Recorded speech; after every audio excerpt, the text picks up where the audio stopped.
Okay, so I'm going to record this in case anybody didn't make it and wants to watch it later. Or if you want to rewatch it, I'll try and get it up on my website probably next week.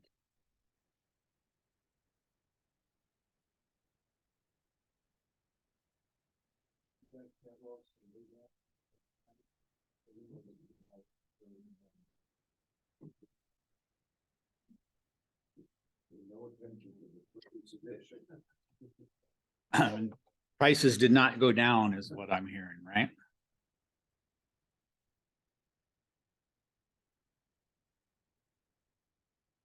So does anybody have any questions on stuff that we covered in the first meeting? Or actually just any questions really, but have you looked through some of the catalogs? Have you looked at some of the equipment, some of the options? Anybody? A little bit. Okay.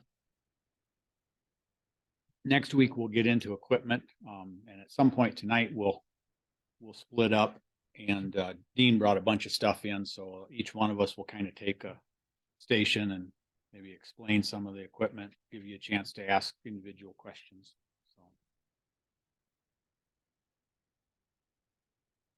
So this coming Saturday here at the Extension office, we're going to be part of this Buzz in the Black Hills conference. So it's a club out in the Black Hills that's putting on a conference, but they have Randy Oliver and Tom Seeley as Zoom speakers. And both of those are pretty popular in the beekeeping community. Randy Oliver writes a monthly article in American Bee Journal. He has a website, Scientific Beekeeping, where he's constantly publishing things and doing his own studies. Tom Seeley has been a bee researcher for quite a few years and has a couple of books out. One of them is pretty popular recently called Honeybee Democracy. So those should both be pretty good talks. And then also, and I have a schedule for it. So if you don't want to be here for the whole day and wanted to pick and choose, I did print out their schedule. Jerry Bromenshank, I think, is the other speaker. I'll pass one of those around.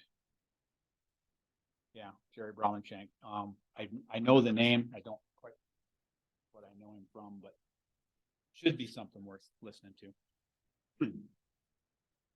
So let's see.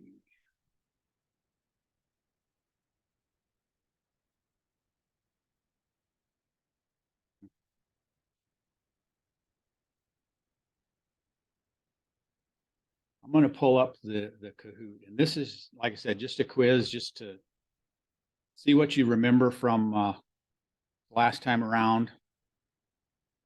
See what I maybe need to cover more in depth if people aren't getting the answers that I thought they should have retained. Okay.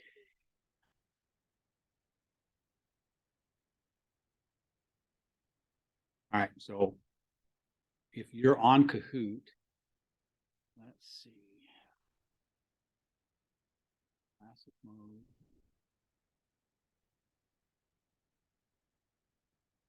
Okay, so if you key in that pin, then it'll pull up this test for you. And again, if you don't want to do it, if you just want to keep track of your answers on paper, it's not like we're going to grade it or like it's hugely important, but I want people to participate.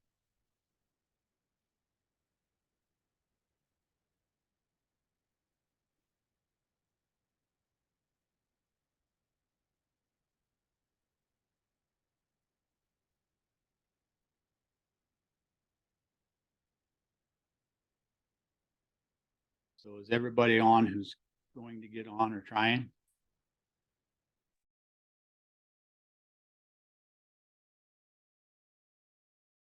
Just 4?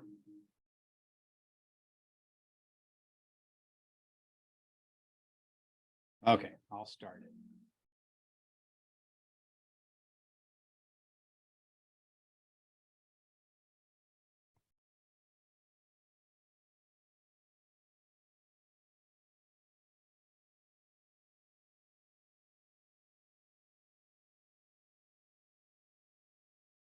Something that always throws me off is you have to look up here for the answers and then pick the color and the shape on your phone because the answers aren't on your device.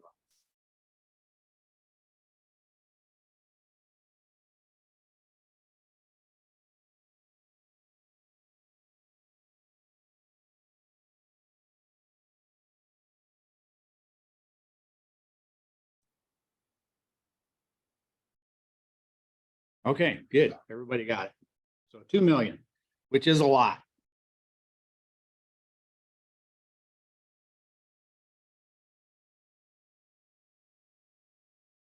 We'll jump on to the next one.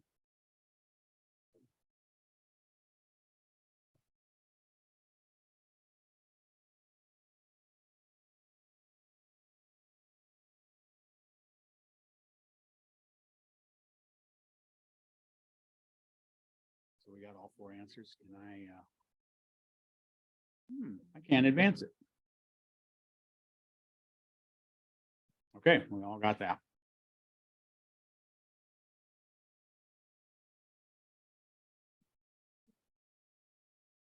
Yeah, how quick you get it does count. If everybody gets them right, then it starts taking into effect how fast you get them right.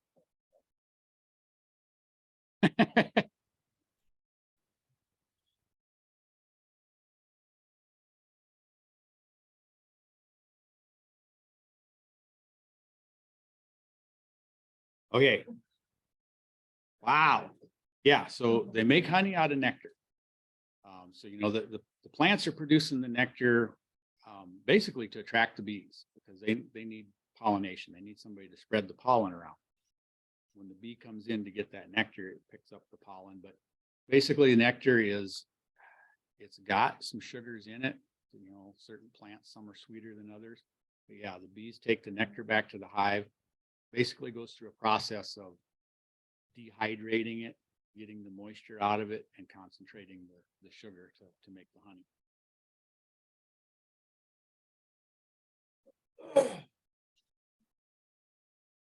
Okay.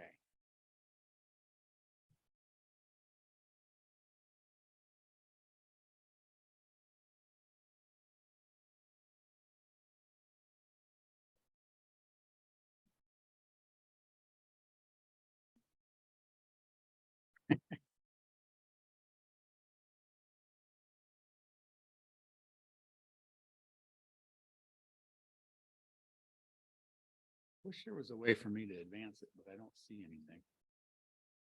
I'm afraid if I hit skip that it won't tally it up. And we can try skip next time. Yeah, that's what I'm afraid of.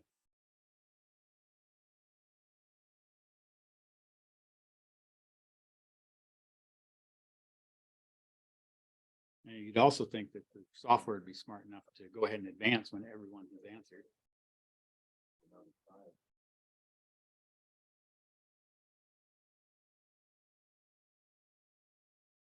Okay. It is possibly a weird way of looking at it, but yeah, that's okay. Sure.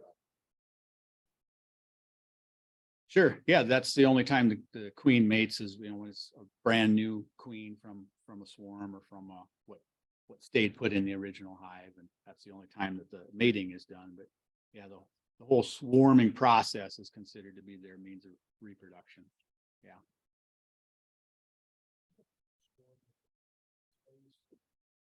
Yeah, that's what triggers it. That's when it starts, is when they run out of space. Yeah.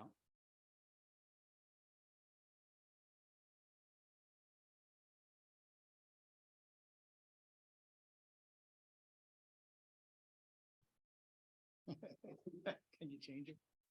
No.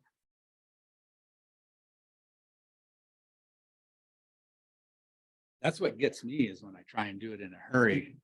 Yeah, and then I answer it wrong sometimes because I didn't read it right.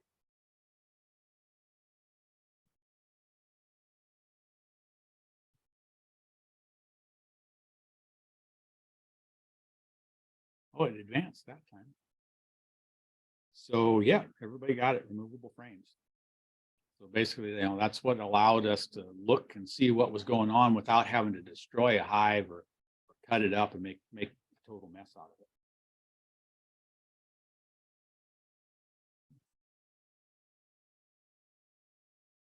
Yeah, you're flying up there to the top.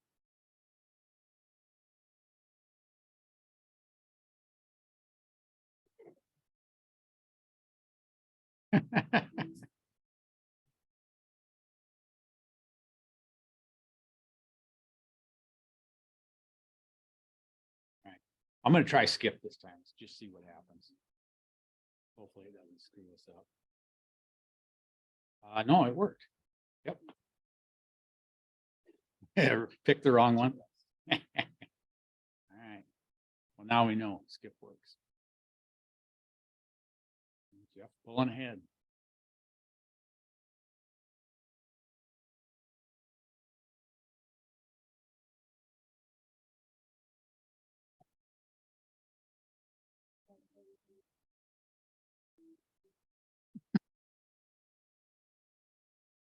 All right. Yeah, true. Yep. Which is odd to me that she can choose whether it's fertilized or unfertilized, but yeah.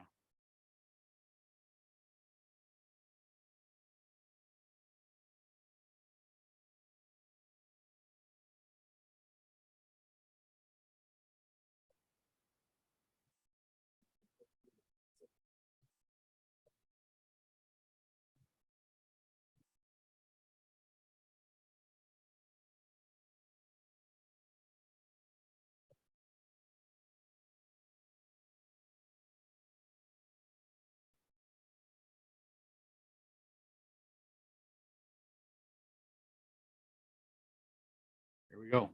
Yep. The size changes quite a bit throughout the year.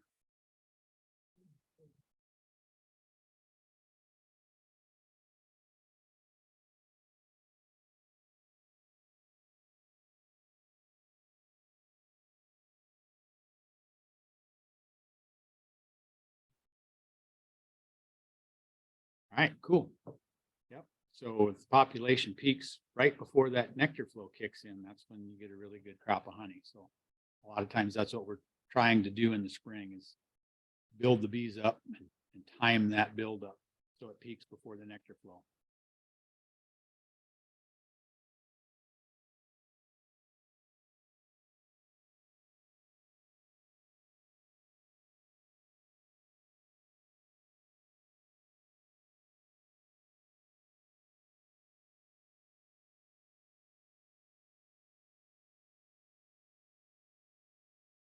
Very good.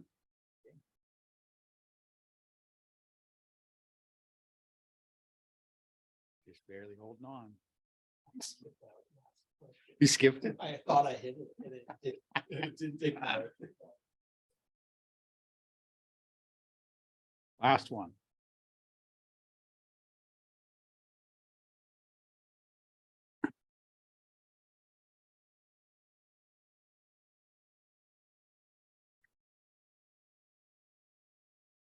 All right, good. Okay, so that should finish that.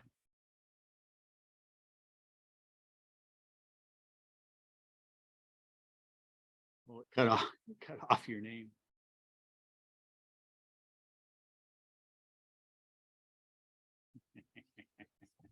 Okay. So I've got another one of those. We'll see if we have time for it later.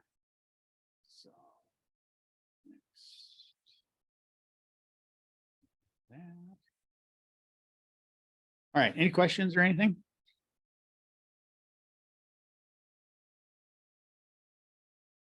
Okay. Dean, if you want to catch the front lights, maybe. Or, oh, yeah, thank you. Yeah, I think that'll work. Is that all right with everybody? You can see if you want to take notes.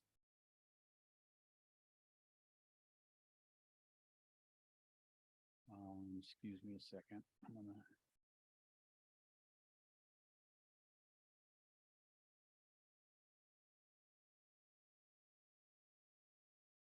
we do have somebody on Zoom.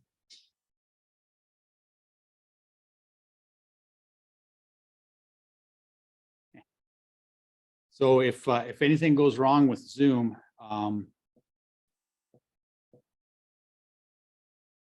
going to give you my cell phone number.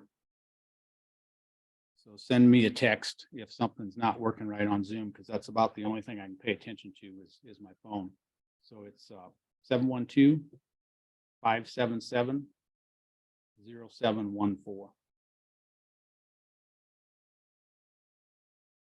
Okay.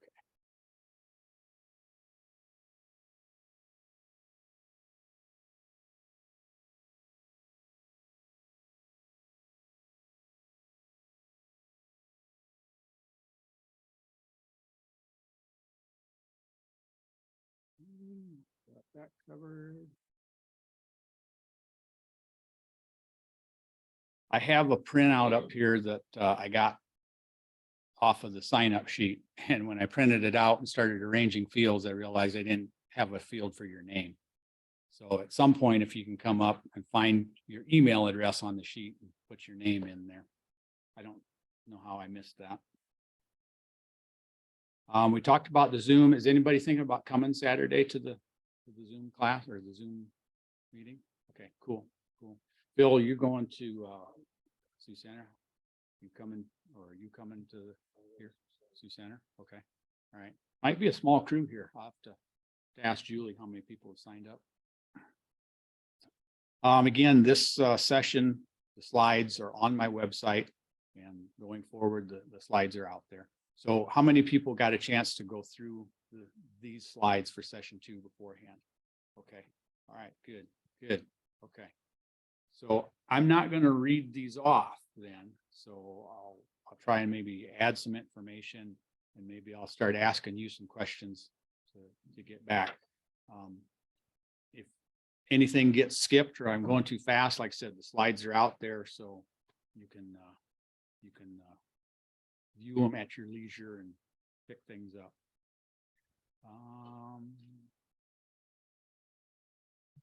So something I don't know if I've talked about, and it's not really in things that I've written, but the environmental control. So when it gets hot, the bees will haul water in, and they put it in different areas on the hive, and then a whole bunch of bees fan across the water because that evaporation process cools things down. And that's one of the reasons why we say it's important that you get your beehives fairly close to water, or have a water source there. Seems like they need a little bit of water all year long. I think if they have crystallized honey in the hive, they'll use water to mix with the crystallized honey so they can get it liquid again and feed it or eat it. But when it gets hot, they really need water to cool things off.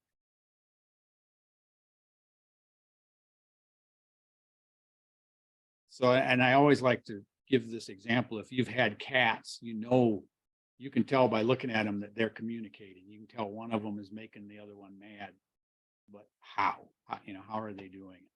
But honeybees really do take that to a whole nother level. So the Waggle Dance, if you go out to Dorothy Pico Nature Center, Dean, are the bees still in the observation hive out there? There's some bees in there. So in the summertime, if there are bees in there and they're bringing stuff in, you can see the bees doing the Waggle Dance on the comb. And it's fun to watch. So they go up usually at an angle and turn around real quick, and then they do it again, and they always turn around the other direction. They're always alternating, one time left, one time right. And how long they do that waggle tells the other bees how far to fly. And the direction that they're going tells the bees what direction to go in relation to the sun. Even though they're doing it inside of a dark beehive, they're still putting it in relation to where the sun is at this point in time. And then the dancing bee gives the other bees around them a sample.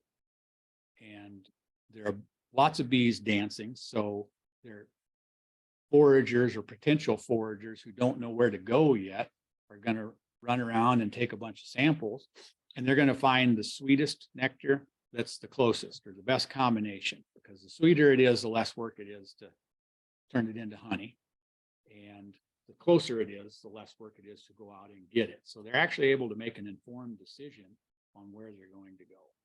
So it's a pretty advanced pretty interesting communication process.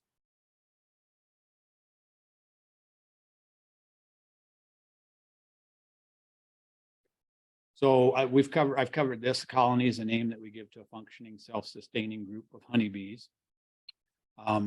Sometimes we'll use colony and hive interchangeably, but most people think of a hive as bees in a box or in a beehive, like what we've got stacked up out front there. There are exceptions to the rule of a colony has only one queen.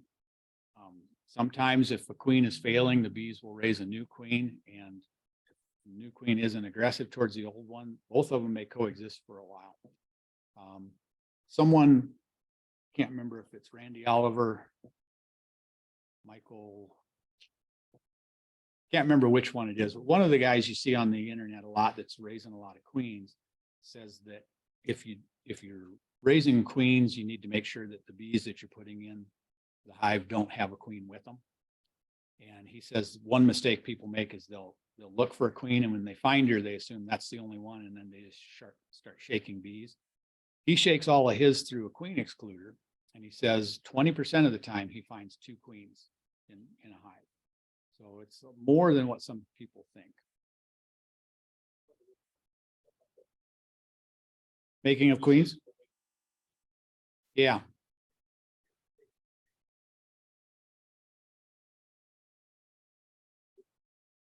Yes. Sure. Okay. So I'll repeat that a little bit for the person on Zoom. So the question is, how are queens raised, or how do we raise queens? Because what I've got on the sheet says that a queen is developed because of the way she's fed. Yeah. So to clarify on that a little bit, queens are fed a steady diet of royal jelly. Worker bees and drones get royal jelly for about 2.5 days, and then about day 3 they start switching over to a mixture of royal jelly, honey, and pollen. But a queen gets royal jelly from start to finish. What triggers that? So the swarm process is kind of a chain of events, and one of the first steps in that chain is if they start running out of room. So they've got honey stored in all the honey frames, and then in the center, the brood nest is usually towards the center, whether it's in a beehive or in a hollow tree, the baby bees are in the center. So as bees hatch, there are worker bees coming in with nectar, and there's nowhere to put it. And as a bee hatches, that opens up that cell, and they'll put nectar in those cells in the brood nest. Before the queen can lay another egg, bees will put nectar in there. So then that continues to happen. Cells hatch, more and more hatch, more and more of them get, we call it backfilling the brood nest with nectar. And it'll go so far that there's literally no place left for the queen to lay. So that's the first step in the triggers or the levels. So when the queen doesn't have anywhere to lay, she'll continue to run around and look for places to lay. And after a hive has been going for a little while, on the bottoms of the frames, the bees will build these wax queen cups. And they're usually not very tall or not very long. And usually you'll see them and there's nothing in them. But they're there. And when the queen is running around and has nowhere else to lay, she'll lay in these queen cups. And the queen cups always point down, as opposed to normally the cells on that frame point horizontally to the side. The queen cup always points down. And that's another trigger. When the worker bees find an egg or a larva in a cell that's pointing down, they raise a queen out of it. That's, I don't know, ingrained or instinct. So yeah, that's step number 2, is the queen doesn't have anywhere else to lay, so she lays in these queen cups, and the bees feed them royal jelly. And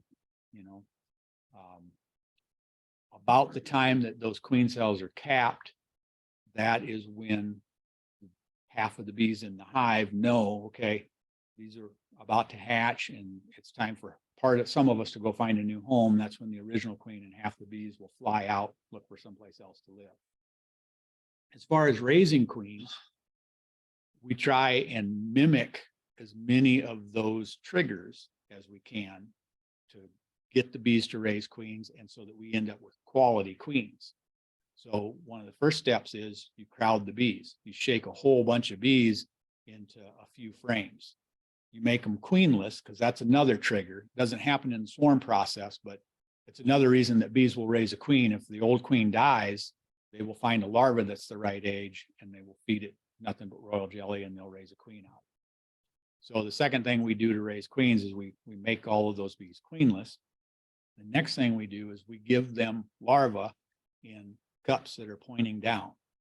So there's a little tool called a grafting tool that you have to go into the cell where the larva is originally laid, and you kind of scoop underneath it. You pick that larva up and you put it in these plastic queen cups, and you can put 30, 45 of them in a deep frame.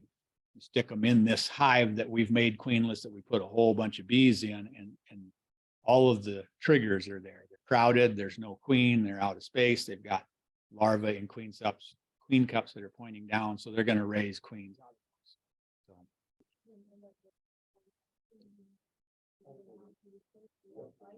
Yes. Yep. And that's the next issue. Yep. Timing. Because if one queen comes out first, she will go, or probably will go to those other cells and sting them and kill the developing queens. So yeah, if you're raising queens, you have to pay real close attention to timing, when you did it, and when you need to split those up so that the queens can't kill each other.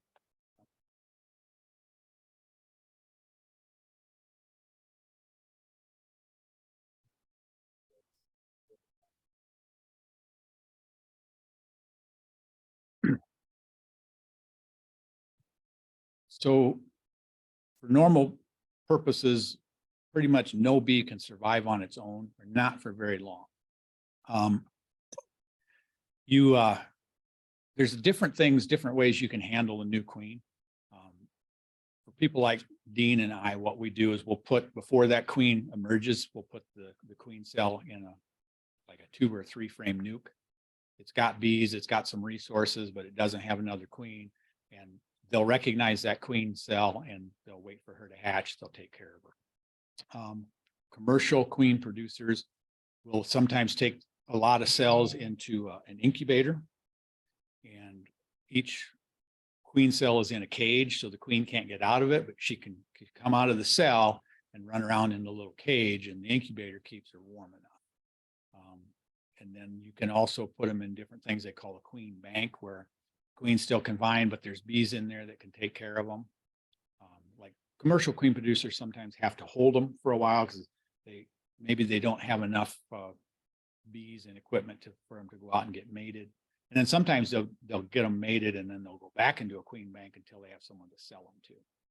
But for the most part, you want to get a queen cell or a queen into a queenless hive for the bees to start taking care of her and get used to her. So like you say, if you get 45 queen cells going, then you're going to have 45 of these little leaf boxes, or 4 bees to put the queen cells.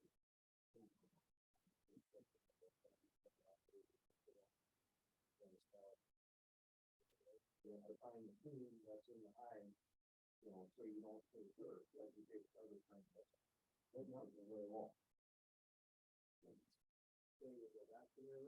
No, but you can't hold them for very long. They're going to try to multiply and make a whole colony. And if they get probably then they'll form before too long.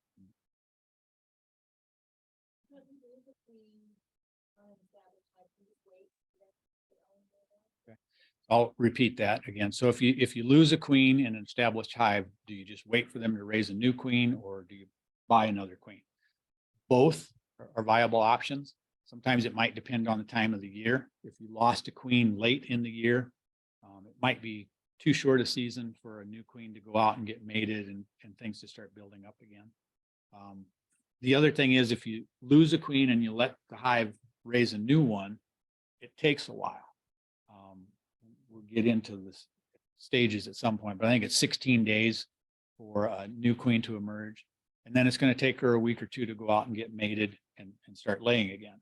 So you're looking at 3 weeks, maybe 4 weeks. And during that time frame, all of the older bees are dying. Remember, they live 4 to 6 weeks. So in 4 weeks, a lot of bees can die and there haven't been any eggs laid to replace them.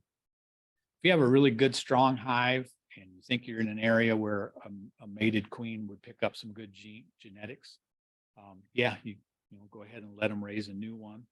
And we'll talk a little bit about that later. There's some things you can do to increase your odds of getting a successful queen out of it. But like if you get your nuke or your package and something happens to that queen early on, you're really going to want to buy a replacement queen. Or if you get a package and it's got a bad queen in it, you'll want to contact whoever you got it from and see if they've got a queen. Sometimes they'll, honor system. Yeah, okay, your queen was dead. Here's a free one. But because yeah, early on, when your hive hasn't had a chance to build up yet, losing a queen can be a big setback. If it's, and you may not even have enough bees for them to raise a quality queen early on. So, yep, you got to have eggs or larvae for them to actually raise a queen from something. Yep. So that constant diet of royal jelly is basically what allows the queen to develop fully functioning ovaries. And that's why she's so different from the worker bees. The worker bees are also female.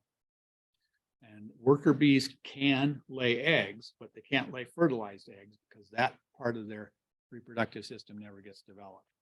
So there are situations where you'll have a hive where there are laying workers, and if the eggs even get to maturity, they're drones. I don't think there's a whole lot of them that actually get to maturity.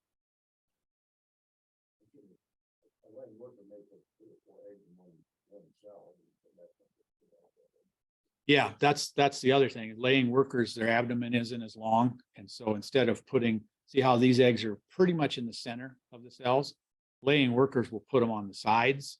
And a laying worker also, other laying workers will come and lay eggs, and you might find 5 or 6 in the same cell. If you notice, this cell has actually got 2 eggs in it, one there and one there. And a few of these are a little off center.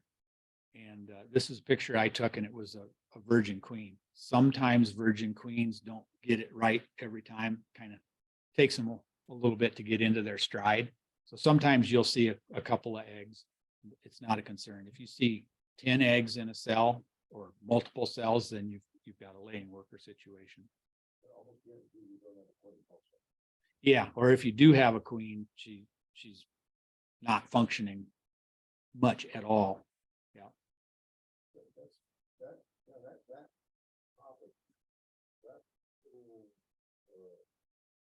last bit of information is one of the things that throws off the beekeepers right away. Is if there's a queen problem in a new hive or in a freshly that's new, that can be really confusing as to what is wrong with it. Sure. I don't think you overemphasize enough that you have to understand the queen and her role and make sure that she's there.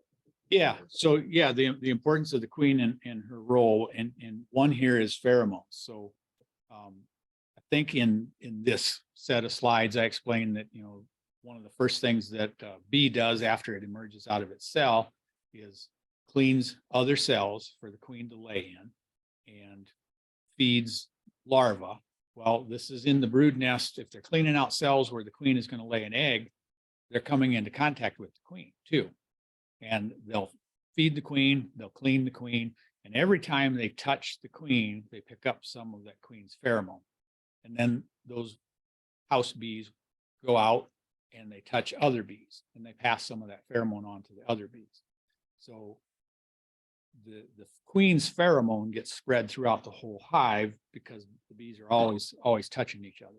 And that pheromone tells all of the worker bees, basically, we have a laying, functioning queen and everything's okay. If you pull a queen out of a hive or if you accidentally kill the queen, the hive will know in a matter of hours, sometimes even sooner. So when we're raising queens, we make up these mating nukes, make sure there's no queen in them, 2 frames of bees, no queen. Within a couple of hours, they know that there's no queen in them. So then we can come back with that queen cup after a couple hours. And to be safe, you might want to go 4 hours, 12 hours, 24 hours. But at any rate, long enough that the bees know that they're queenless and they won't destroy that queen cup. If you took those same 2 frames of bees and you didn't wait and you just put the queen cup in there, they may tear it down thinking we don't need a queen because that pheromone's still there, still on them. And then they'll tear it down. And then 2 hours later, they'll realize we're queenless and they're kind of screwed. So yeah, that pheromone has a lot to do. And you can tell once you get experience, you can tell when you pop the cover off of a hive and it the volume buzzes up right away. A lot of times that hive is queenless and they know it, and they're not quite aggressive yet, although they will, the further they go queenless, the more aggressive they'll get. But there are times when you can pop it up and they're just really, really nervous because they know there's no good queen and we got to do something, and they react right away. And bees can tell each other apart, or they can tell bees that don't belong in this hive by that smell. And if a bee is coming in and trying to steal honey, the other bees will know, 1, by the way it's acting, and 2, by the way it smells.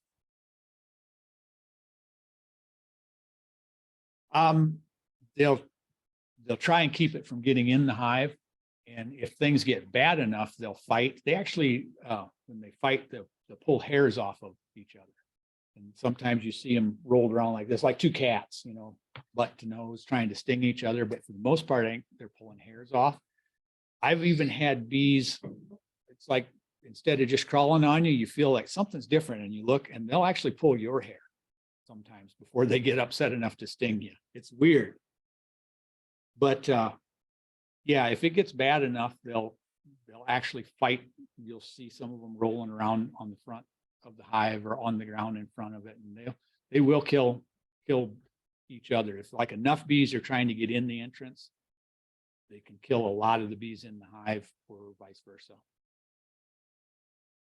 So genes and mating in bees is something that I find pretty interesting and pretty weird, because they're not like most things when you're talking about, breeding dogs or cattle, or, combining these genes, because the drone only has 16 chromosomes, and the queen will go out on her mating flight and she will mate with up to 60 drones. 20 is more common, but it's been recorded that up to 60 drones. So every time she lays an egg, 16 chromosomes are going to come from the queen. And if she's laying a fertilized egg, then 16 of the chromosomes come from the drone sperm. So when we have a worker bee here, she got 32, 16 from the queen, 16 from the drone. If you lay another queen, it's the same thing. She gets 16 of them from the original queen and 16 from the drone, from the fertilized sperm. But the worker bees in the hive are getting half of their genes from one of these 60 drones that the queen mated with. So there can be 60 subspecies of bees within this one hive. So there isn't anything else that I'm aware of, probably in insects there are, but where the male then only has half of the chromosomes. So when the queen lays an egg in a drone cell, it's only getting its genetic information from that queen. It has no father. But it has a grandfather because the queen got 16 genes from a male. So it's weird. It's intriguing. Sometimes I think the beekeeping industry would be better off if we were concentrating more on the drones that our queens were mating with, instead of concentrating on the genes from the queen. Because even when you get a queen from this one, she only gets half of her genetics from this queen. And the other half is coming from a drone. So if you can control the drones or control both, you have a little more control over mating, over genetics.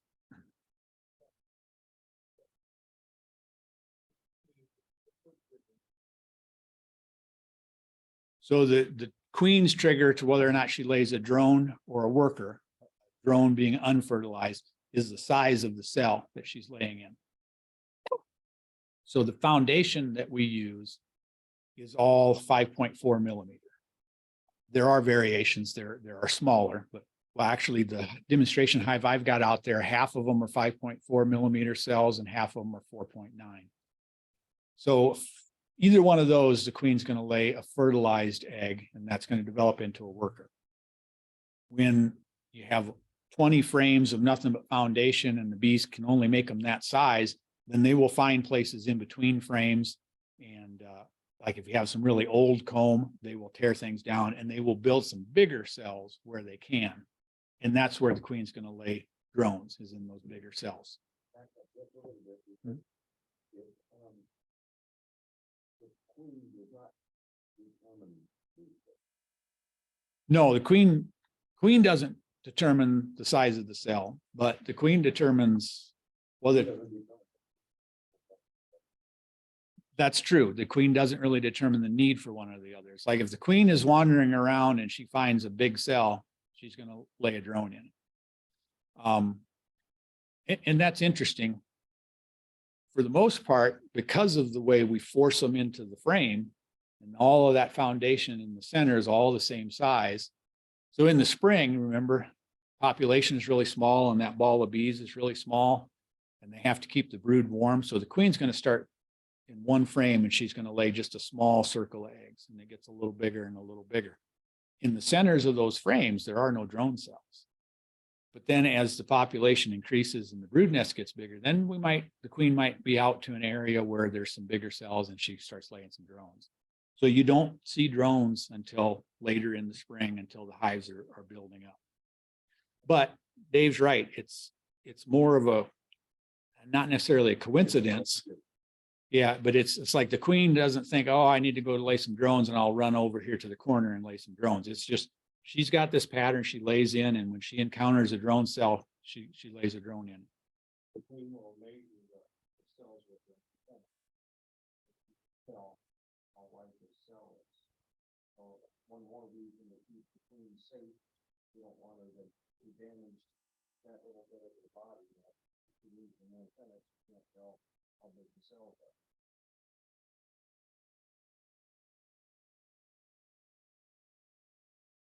So to give you, maybe I'm making things too complicated, but a lot of my hives, instead of putting foundation in the frames, I use foundationless frames. I have to level the hives, and then there's nothing in between the wooden frame, and the bees will hang, and gravity will dictate how they draw the comb down. And since there's no foundation, they can draw it out any size they want. So my foundationless frames that end up in the center of the brood nest, they draw really small cells, and the queen lays workers in those. Out towards the edge of almost every frame, though, they start drawing bigger cells. And typically they'll store honey in those bigger cells. But if the queen is running around and the cell is available and she's laying eggs, she will lay drones in. And then I have to be careful when I'm looking at frames. Like sometimes I'll put foundationless frames up higher, and the bees aren't interested in expanding the brood nest. And so they'll just draw out really big cells, the whole frame, and they'll fill it with honey. And then I extract the honey, or the bees eat the honey. So I'm going through my hives, rearranging frames. I have to look at every foundationless frame and see what size the cells are. Because if I put a big cell drawn frame in the brood nest, the queen will lay it full of drone brood. It's not a thought or a decision. It's a reaction to circumstances. Big cells lay drones. So I have to be careful about that.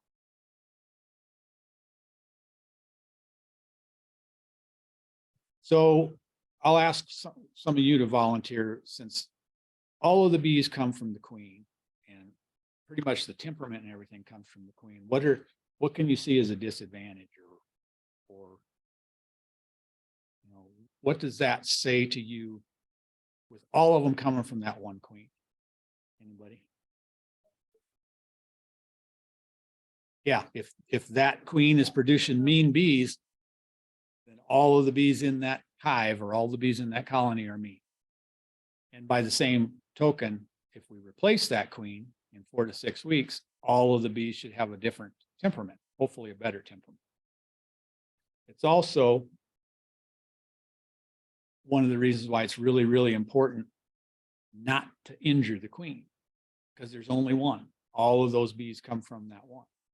So when you won't be real good at spotting the queen at first.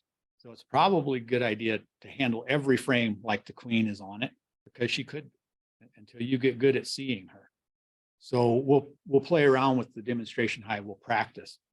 The first thing you want to do when you open up a hive is move the frames out so that you've got a little bit of space. So that first one that you pull up, there's a little bit of space on each side. If they're really, really close together and you got bees on both frames, as you're lifting this up, the back of these bees are bumping up against the back of these bees, and a bee can get rolled and injured.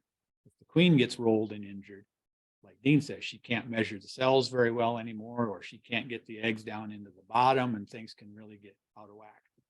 So the queen's important enough that you want to handle every frame like the queen is on it until you know she's not.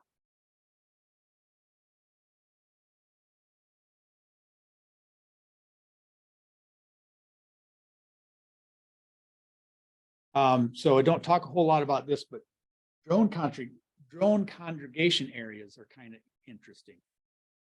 I don't know if anyone knows exactly how the drones figure out where to go, but I know people have said that they found spots where every year there are drones flying, and usually in the afternoon. I've heard people say you can go out and you can see a cloud of them sometimes. I've heard people saying that they walked into a parking lot of Chick-fil-A and there's dead drones in the parking lot. And the next time they were there, they noticed drones flying over. Something about the lay of the land.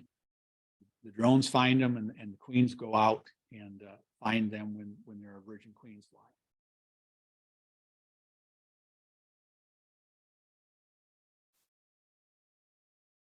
I have seen some interesting studies on they trap the drones out of the drone congregation areas.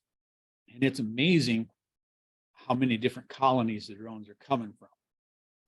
I think there might be 2 drones from the same colony is somewhat common, but for the most part, it's 1 or 2 from the same colony. And then it's just amazing the number of different colonies that all go to that one congregation area. And then the queen, when she goes out and flies, the queen will tend to fly further than what the drones do, so that she's not mating with drones from her own hive. I mean, again, it's not a conscious decision, but that's the way that they've evolved. Drones don't fly so far, the queens fly quite a bit farther, and the law of averages is they're going to mate with more bees that aren't from their own hive or from their own location even. That way, 3-4 miles away from where it comes back, so they take it on their own, and not much to do about that. And the drones can only be airborne for about 15 minutes at a time, because of the high energy it takes for them to fly. So that's for the drone congregation area, within that distance, you have to come back to the house and get fueled and out of that. And it's weird. Sometimes, I don't know if it's weather patterns or if it's like this all the time, but I'll notice the front of my hives, all of a sudden at 4:30, 5 o'clock, there's a traffic jam of drones trying to get back in. And it's like clockwork sometimes.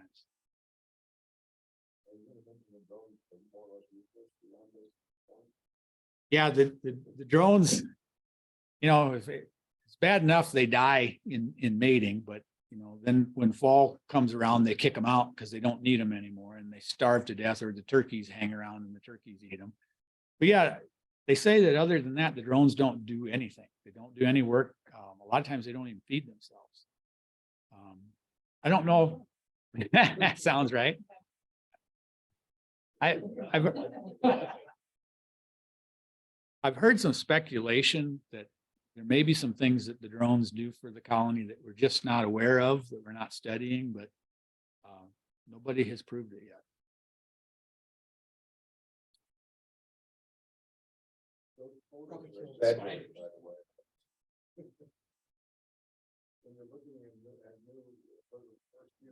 years of looking into a hive, you cannot determine that distinctive difference between bees and So I think the queen's a little bigger in reality, and the drone's a little smaller in reality.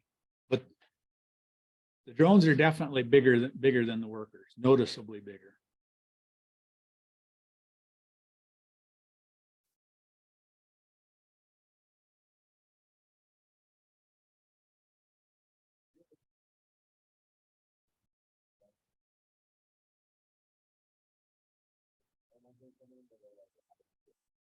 That's a good question. So yeah, the question is there any other reason that a drone wouldn't mate with a queen from its own hive other than they go to different places to mate?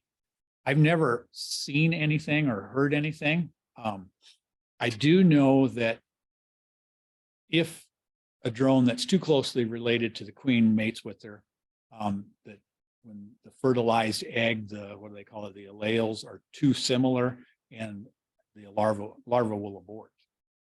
So they won't develop inbred bees. But then again, that's if they're too closely related. If they're not quite that closely related, they still may develop into an adult bee, and the adult bee might not have all the functioning capacity that it should. So yeah, they can become inbred. I think what happens a lot is you'll see a spotty brood pattern, because a lot of the eggs that bee and that queen is laying aren't developing into good brood.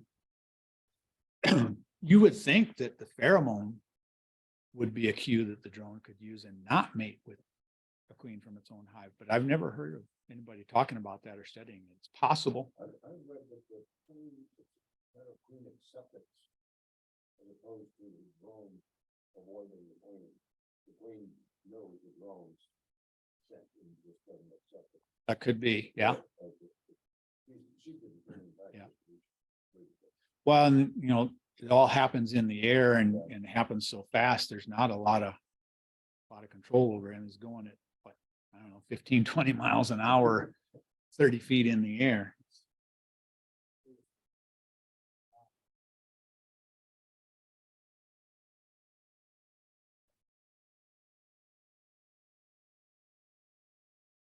I'm sure there's wild. Right. So I've heard it explained, like if you go out drinking and there's nobody hanging out in the bar 40 miles away from home, then you start coming back closer to home until you find a bar where there is somebody hanging out. So yeah, that's one theory, is that if there aren't any other hives out there to mate with, then yes, queen can end up mating with drones that are too closely related to her. Yeah. Yeah. So queen rearing operations, they will stock areas with drones. So they'll put frames in. You can get plastic frames that the foundation is bigger. And once they're drawn out, the queens will lay drones in them.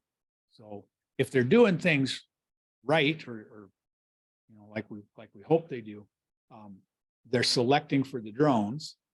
They want to find good quality bees, and okay, we'll let these hives raise the drones, and they'll put them out in an area.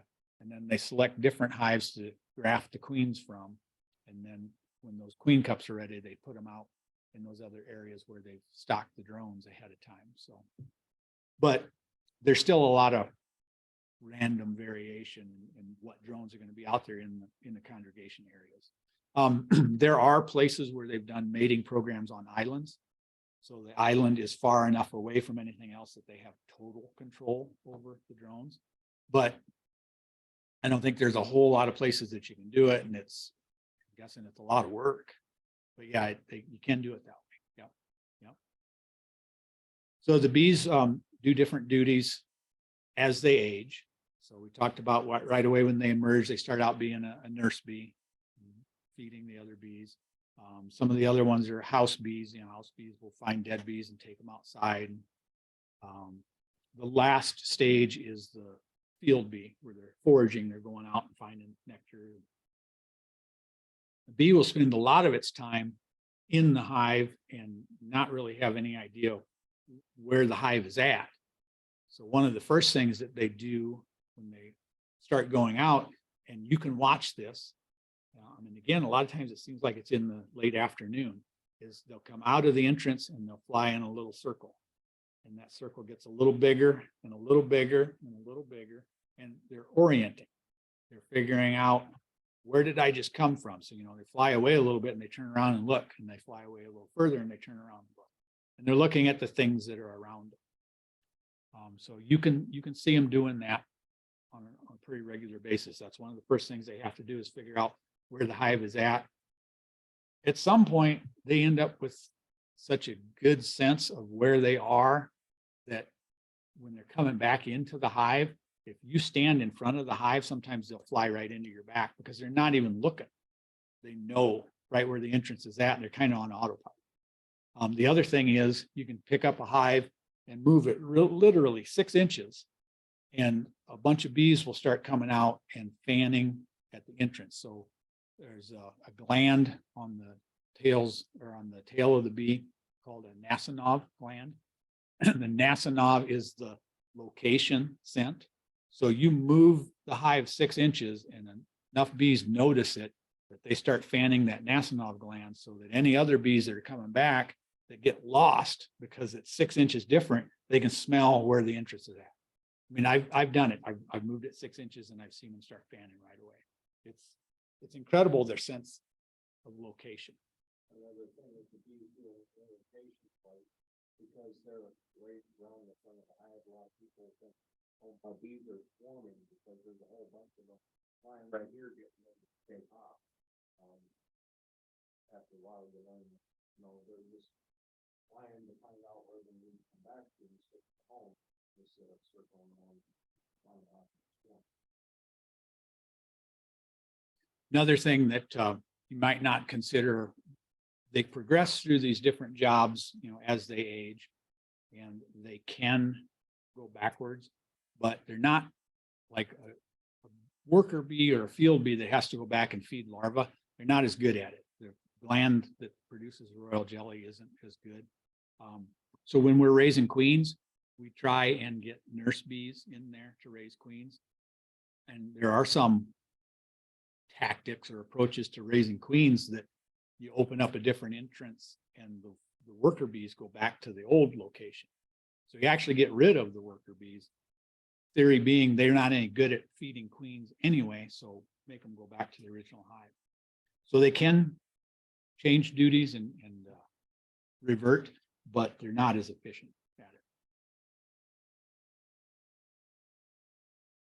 Guard bees and worker bees, or field bees, are the ones that you see most often and the ones that are most likely to sting you. When you're working your bees, if it's sunny out and the bees are busy and working, that means a lot of the worker bees are out in the field, and you're less likely to find a bunch of aggressive bees. If it's chilly or rainy or right at dusk, then a lot of those field bees are back in the hive and they're not going to leave because it's getting dark or because it's rainy. And they can be more aggressive and definitely more intimidating, because there really are a lot more bees in there when the field force isn't out there and working. So that's something to consider. If you have options on when you check them, don't check them when it's raining, or don't check them right when it's getting dark. When it's bright and sunny and they're busy, that's when they're going to ignore you the most.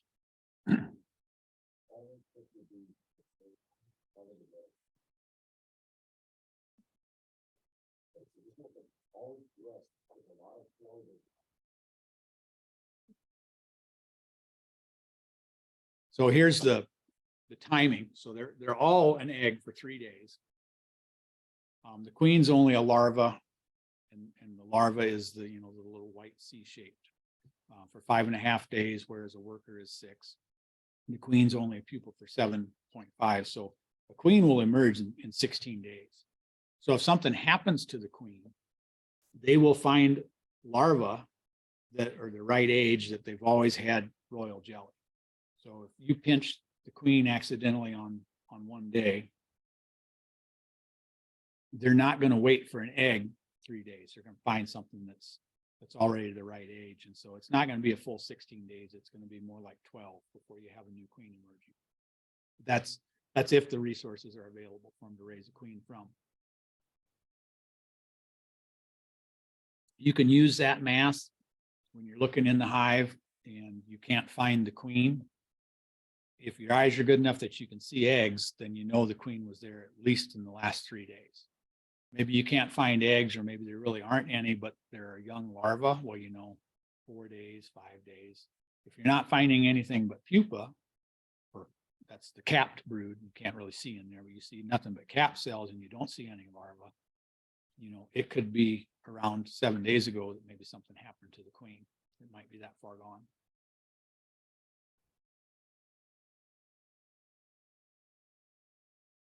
As I'm buzzing through these, stop me if you have any questions.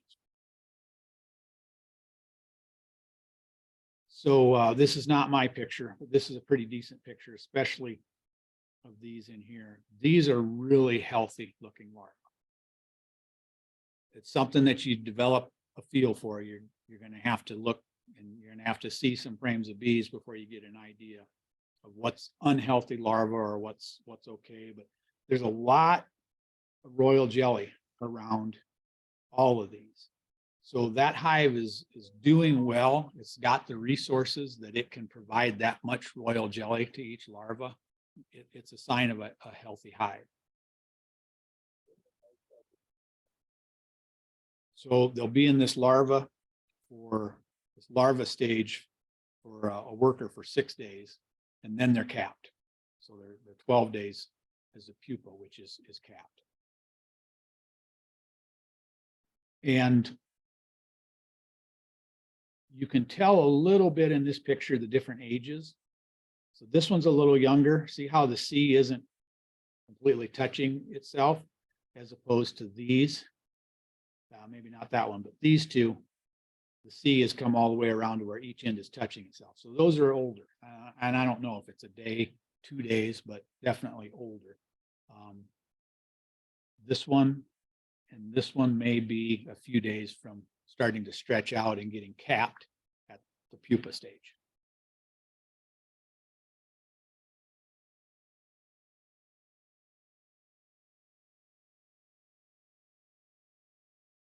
At some point, I've got some slides we'll look at, some pictures we'll look at that are healthy larvae and okay larvae and diseased larvae. Hopefully we'll get you a feel for it. So this is what they look like under the cappings. They're pretty white, but they're pretty much B-shaped. And they go from this to the brown and furry little bees that we're used to.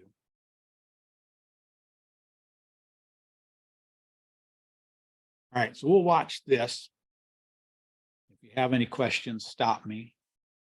There's no audio on this. So you can see right there, this is all capped brood.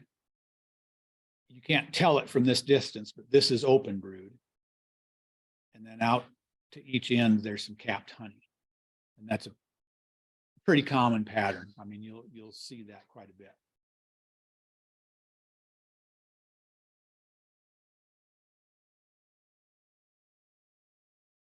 On that side, there's nothing capped.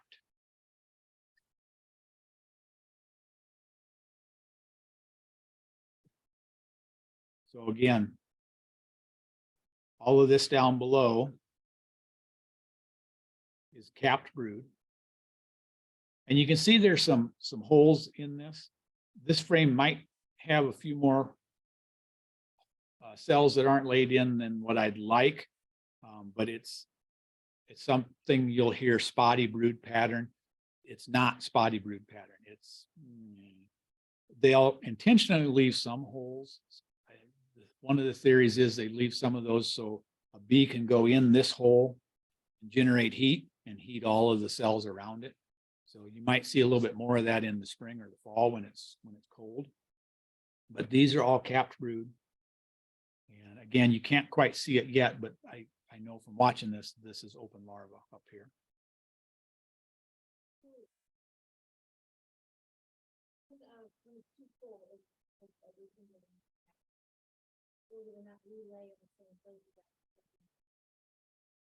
Okay, so the queen will typically will only lay one egg per cell because only one larva can develop in a cell at a time. But once the bee emerges out of this cell, then another bee will clean that out and the queen will use it again. Yes. And those cells will get used over and over and over again throughout the year to raise more bees. But they can run out of places to lay.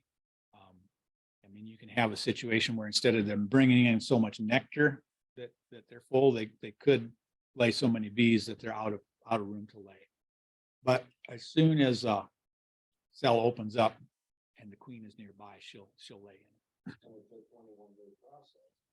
The queen's laying 1,000 eggs to 1,500 eggs per day. That fills up a lot of space for these other cells to open up. Oh, sure. There's several there with larvae in the middle of the field, but obviously those are good to use. Yeah. Yep. So, Yep. And this frame doesn't show it, but some of the pictures do. The queen starts laying in the middle of the frame and she kind of spirals her way out.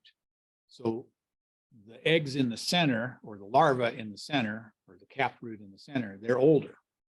They'll also hatch first, emerge first. Hatch isn't really the right term. They'll emerge from those cells first. So the next thing is, and we'll see some pictures later, you'll start seeing an open spot in the center with caproot all around it. And it looks like a bullseye. And if the queen is doing her job, she'll come back to those and she'll start laying eggs in the center. And sometimes on a really big frame, you'll see two rings. You'll see, larva in the center that's about to get capped, and capped larva and more larva, and then capped on the outside. just might be just on that frame, moving around to the other 20 frames that are high. Yep. So if you watch in this area, this is a drone, and I think it runs off the screen and then comes back. Yeah. There, see that drone coming back? And then it just interacted with that bee. I don't think she fed it, but I think it was asking for food. They stick their tongue out and do some communication with their legs. Yeah, that's a drone.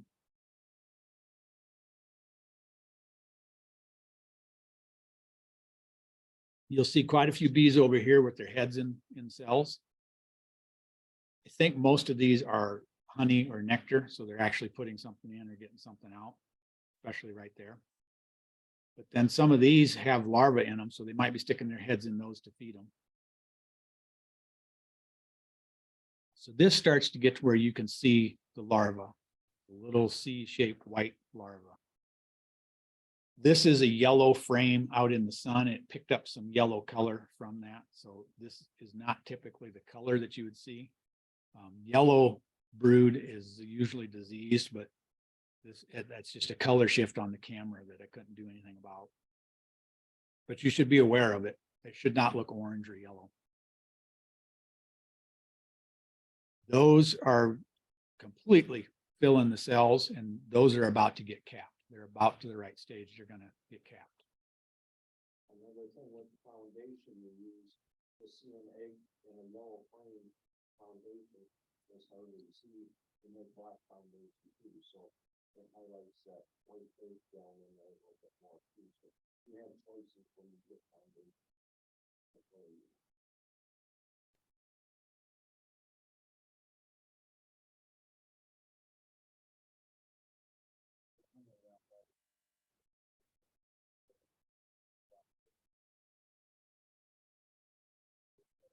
So yeah, that's a good question. So the honey on these frames, they've actually put there because it's convenient to use to feed the brood.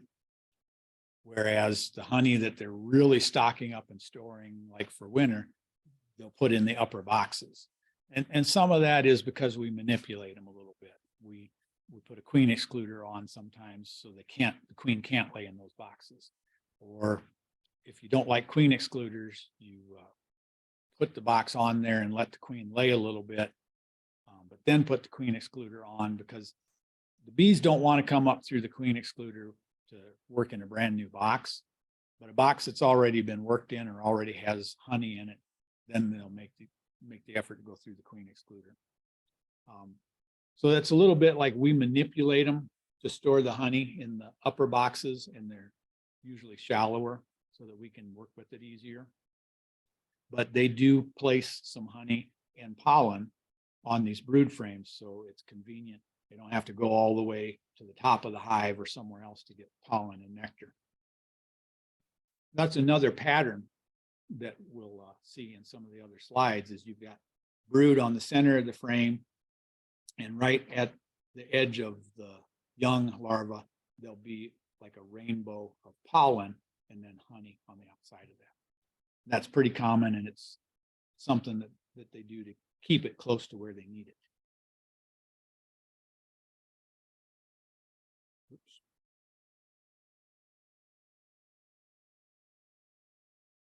So one of the things that I will stress a lot through this class is when you're getting advice from anywhere, but in particular on YouTube or on the internet, is you want to question where that advice is coming from.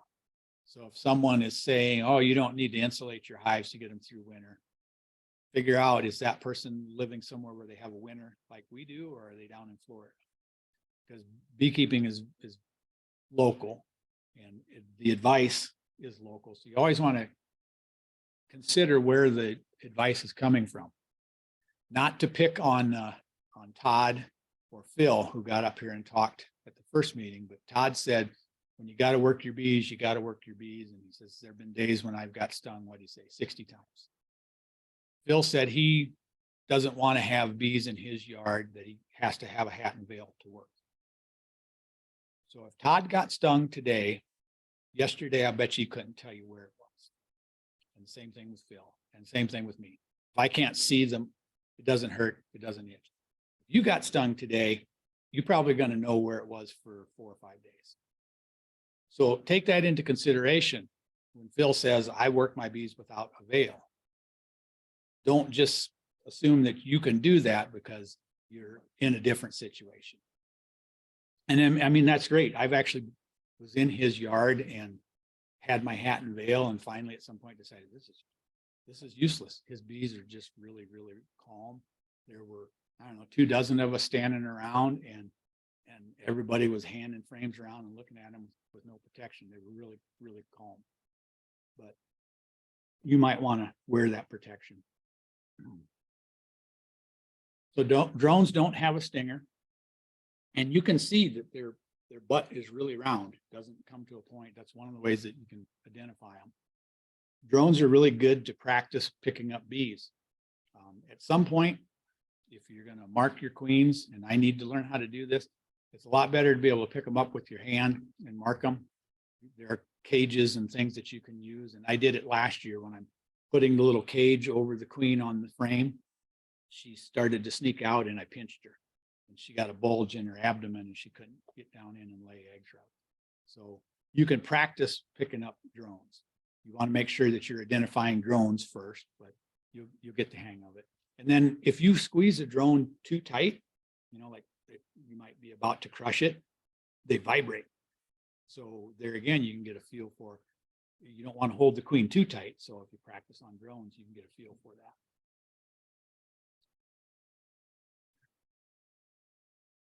So how many of you have been stung by a honeybee, I don't know, in the last 5-10 years? Okay. So you have an idea of how you're going to react. Typically, people get less sensitive to stings.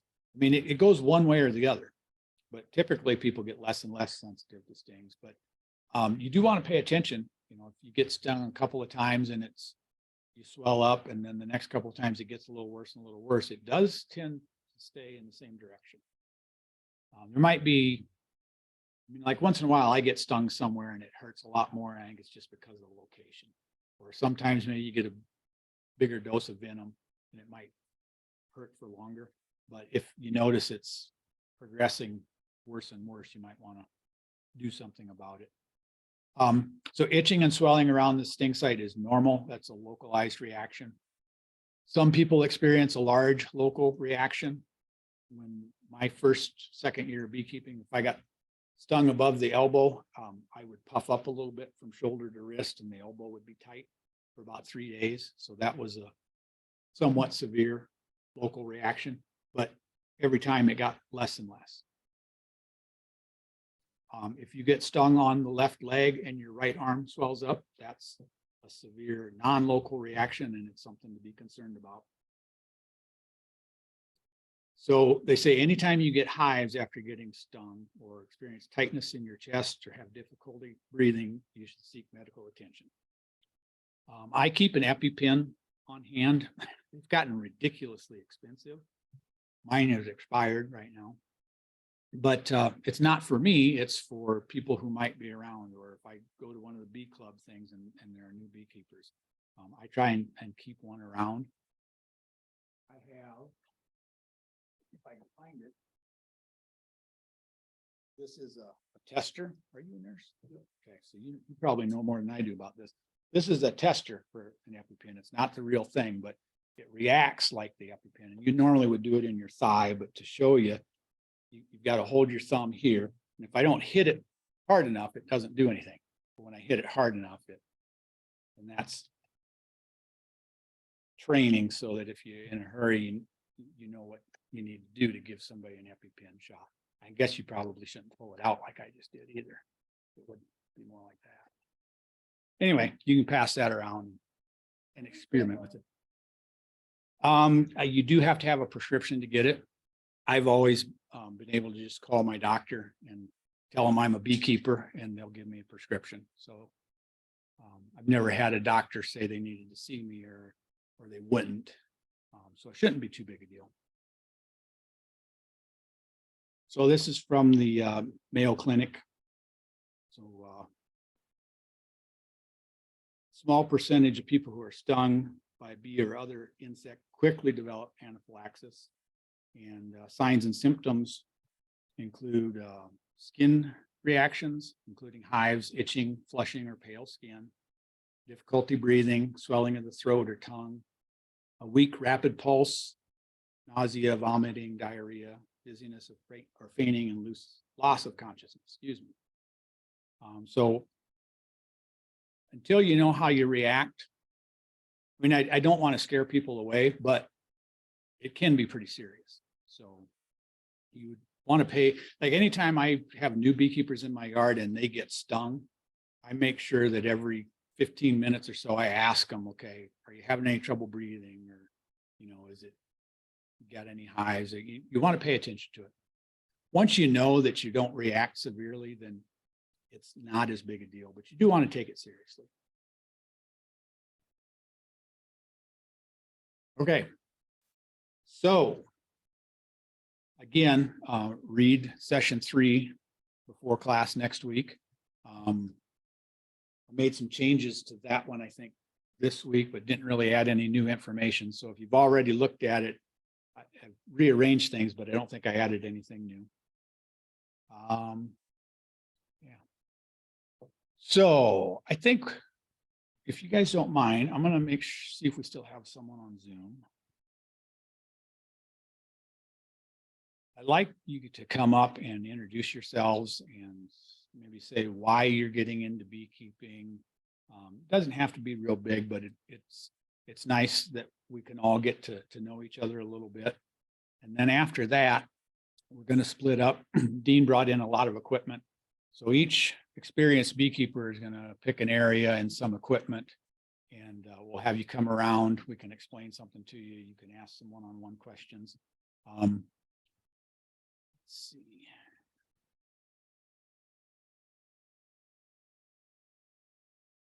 There we go. Okay. I lost my Zoom person.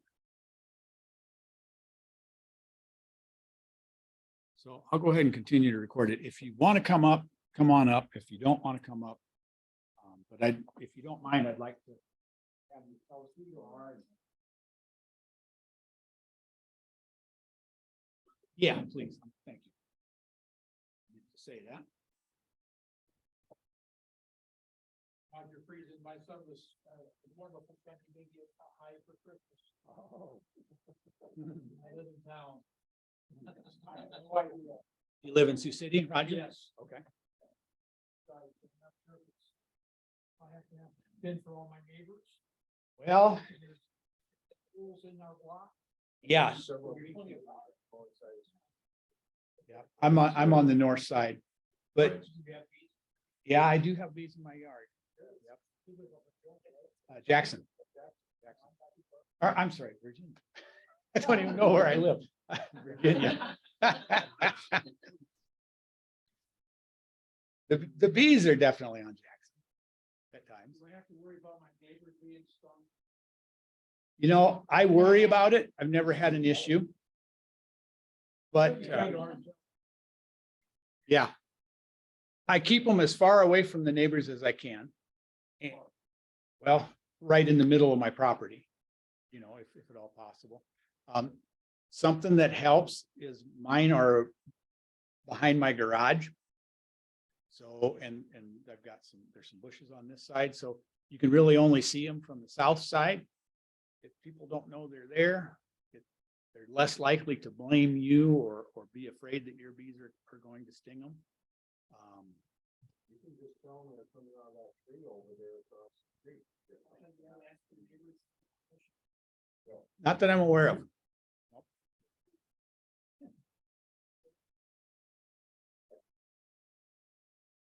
My name is Jeff Solomon. I live on Nectar, about 8 acres by Jackson, Nebraska. And I've done the master gardener class here, finished that. That's when I first met John and went through his beekeeping introduction. And I like the hobby farm and garden a lot. And this is kind of stuff.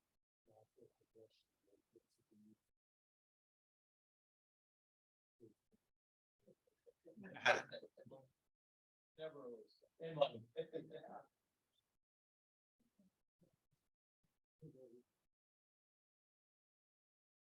I'm Dustin, it's my wife Desiree. We're on the same line as you. We have 6 acres we moved out 6 years ago. We got chickens, bees, ducks, and apple progression as we move on to this year. All goats and stuff. We always say the bees has been her motto. You know, every night, so. We knew kind of how important they were, and so to be an effective class, I was intrigued into it. That's all the places we're going. Full board. Cool. Awesome. I think we got 2 hives we're gonna start with. And, you know, yeah, I think about an acre, we're got some wildflowers, about almost another acre of all wildflowers. Hopefully we have enough. We have a pocket. Wow. It's man-made, but it's like water and all that stuff. Awesome. Thank you.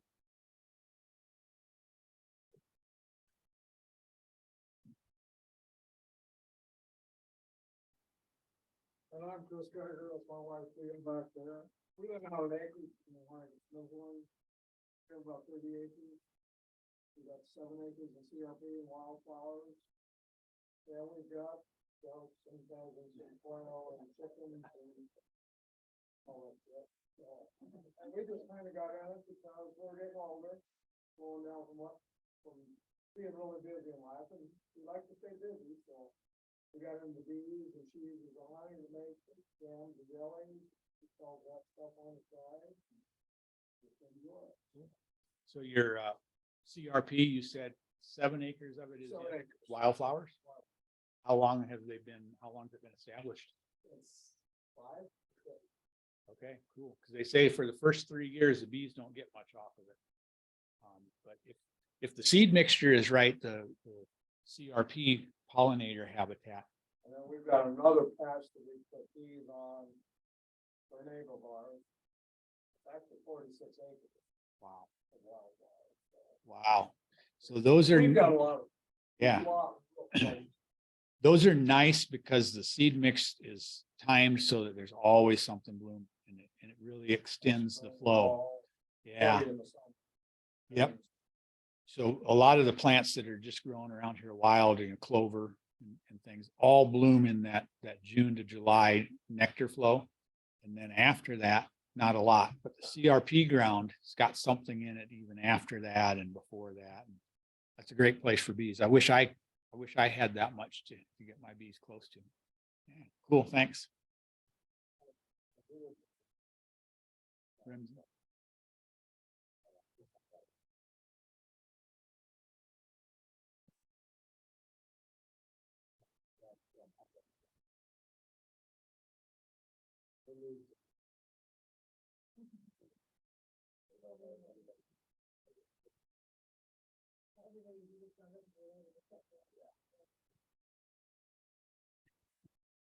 All right. Sure, that's fine. Thank you.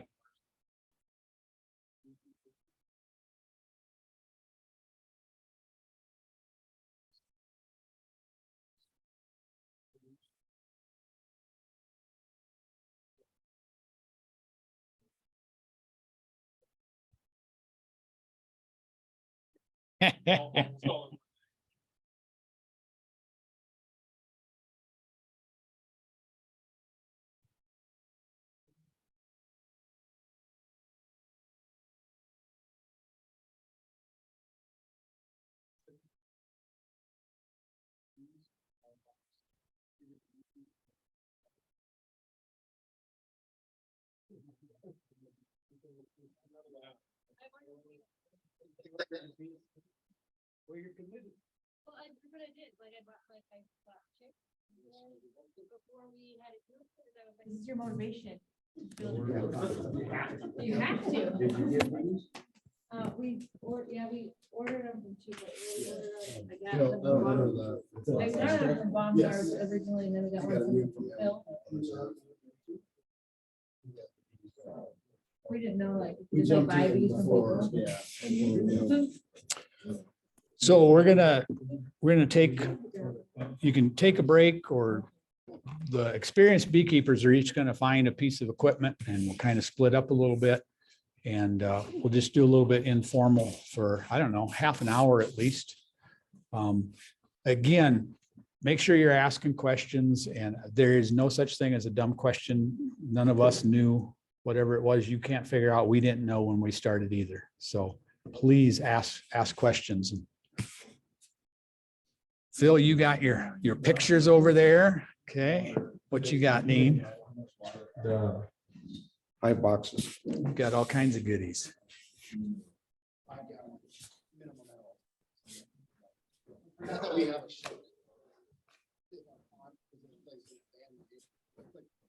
Take a look. Yep, so this is a deep, 10 frame deep, and it can be your brood. So around here, like John was saying, be careful where you're watching. Down south, they'll overwinter in a one deep. I overwinter in a double deep. John, you use triple three. I use three mediums, Three mediums. 3 or 4 if I can get the hive built up to 4. Yeah. Yeah. And by the time you get to Minnesota, they're saying 3 deeps is what you should be wintering in. And I've kicked that around for us. So far, we've had success with 2 deeps and then a feeder and a moisture box on top. But we insulate, we make sure there's a lot of honey in there. If you're just starting, will you be able to have that much by the end of the season? That many bees? To get them to survive, yeah. So you may not get honey the first season. As a matter of fact, most people don't get honey the first season. You can, but you should be able to build it up to 2 deeps full. Okay. You may have to feed it sugar syrup to get to that, but yeah. And we feed, even our established colonies, we feed in the spring a 1-to-1 and then again a 2-to-1 in the fall, just to push that, make sure you're good.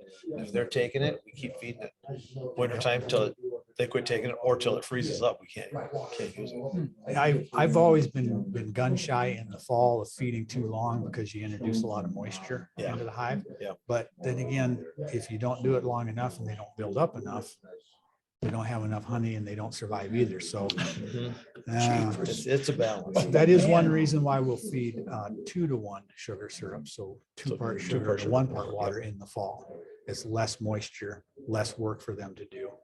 And then in the spring, it's usually 1-to-1 sugar syrup because that actually will stimulate brood rearing because it's like nectar coming in. Yep. Yeah. So get that queen going a little bit quicker. But again, you run that risk, you know, I mean, you could hit that cold spell again, and we've all had that colony build up and then Yep. crash because it got cold. In fact, do you, John, I think you maybe are gonna use some pictures I sent you of that colony that just didn't move over. Oh, I'll have to. I've got them if you want them, Yeah. because it got I'm glad- warm I'd and everybody forgotten about spread that. out, so then it got cold and they clustered away from Yep. the honey Yep. and died because they couldn't move over. 2 inches away from the honey. Couldn't Roughly get there. 8,000 bees all died. Yeah, and so it's pictures that John, they were like that far, literally 2 inches from the honey dead. Cool. I'm gonna go find some equipment. That would take out all your plants that you just. Sunflowers. Yeah. If you're ordering, you're ordering a pre-home. You guys got your hydro? Yes.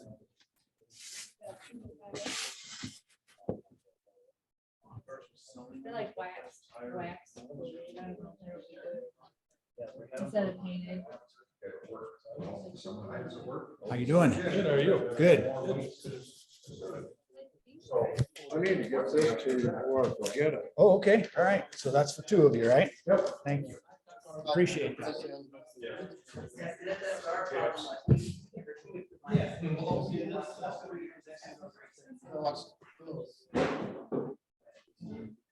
So there's a frame that they've drawn the comb out on that, that they do that side. So, you know, this is one on the outside. They'll start going these out, making the wax on the frames. So this one. When you have these boxes of bees in them, these are starting bees. If you get 7 or 8 frames of all bees, that's when you'll want to have a second box.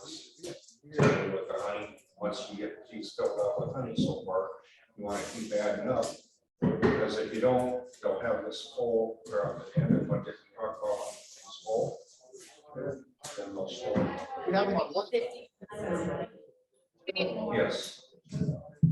Compared to the other frame, the blue boxes that have 10, why do you suppose there's only 9 in here?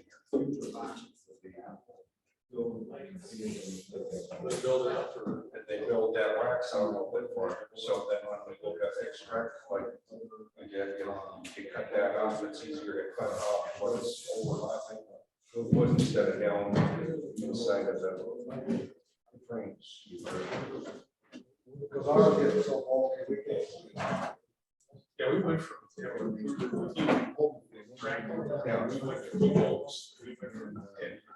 Which they make these frames or these frame rests, and that's a spacer that goes right on there, and then your frames are all.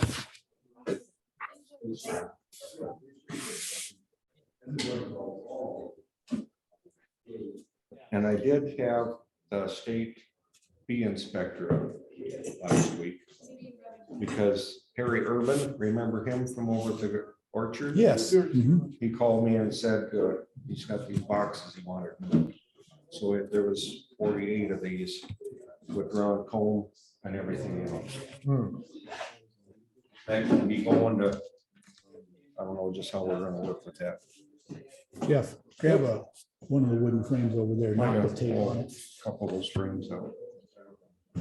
Yeah. You Go ahead. No, That's right. you go ahead. You go ahead. Yeah. Because they're gonna be stuck. So look at the difference between those frames and these. Look at the wood. Yeah. You can just kind of see the age, right? Mm-hmm. We've got some that look like this. So why is this, giving it this such dark color? When the bees are in their pupa stage, they spin a cocoon while they're capped in there. So after this has had bees in it, how many times?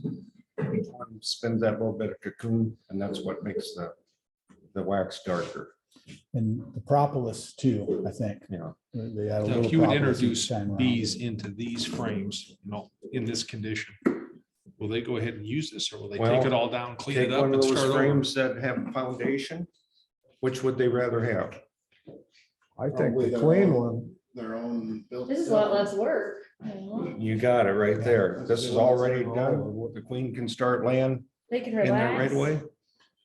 Where you take that bare foundation and they have to make all that wax before they can even start doing anything else. So turn that back this way again. Nope, the other way. Just seeing Anybody something's running notice out of it. anything unusual about that frame? That queen cell in the middle? Yeah. So see that? That is, That's the cone. it's a queen cell. Cell. See how it's pointed down? Oh. So in that case, it started out normal, but they built it out until it pointed down.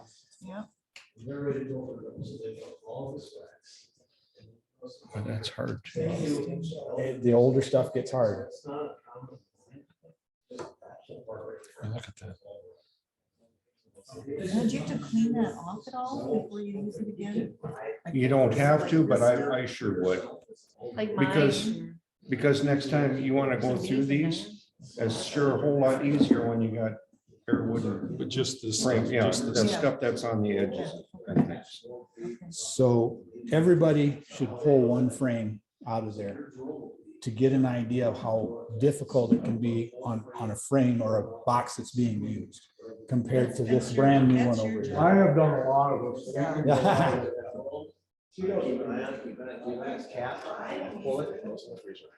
Why? Kills all those drones. We started out all those slow.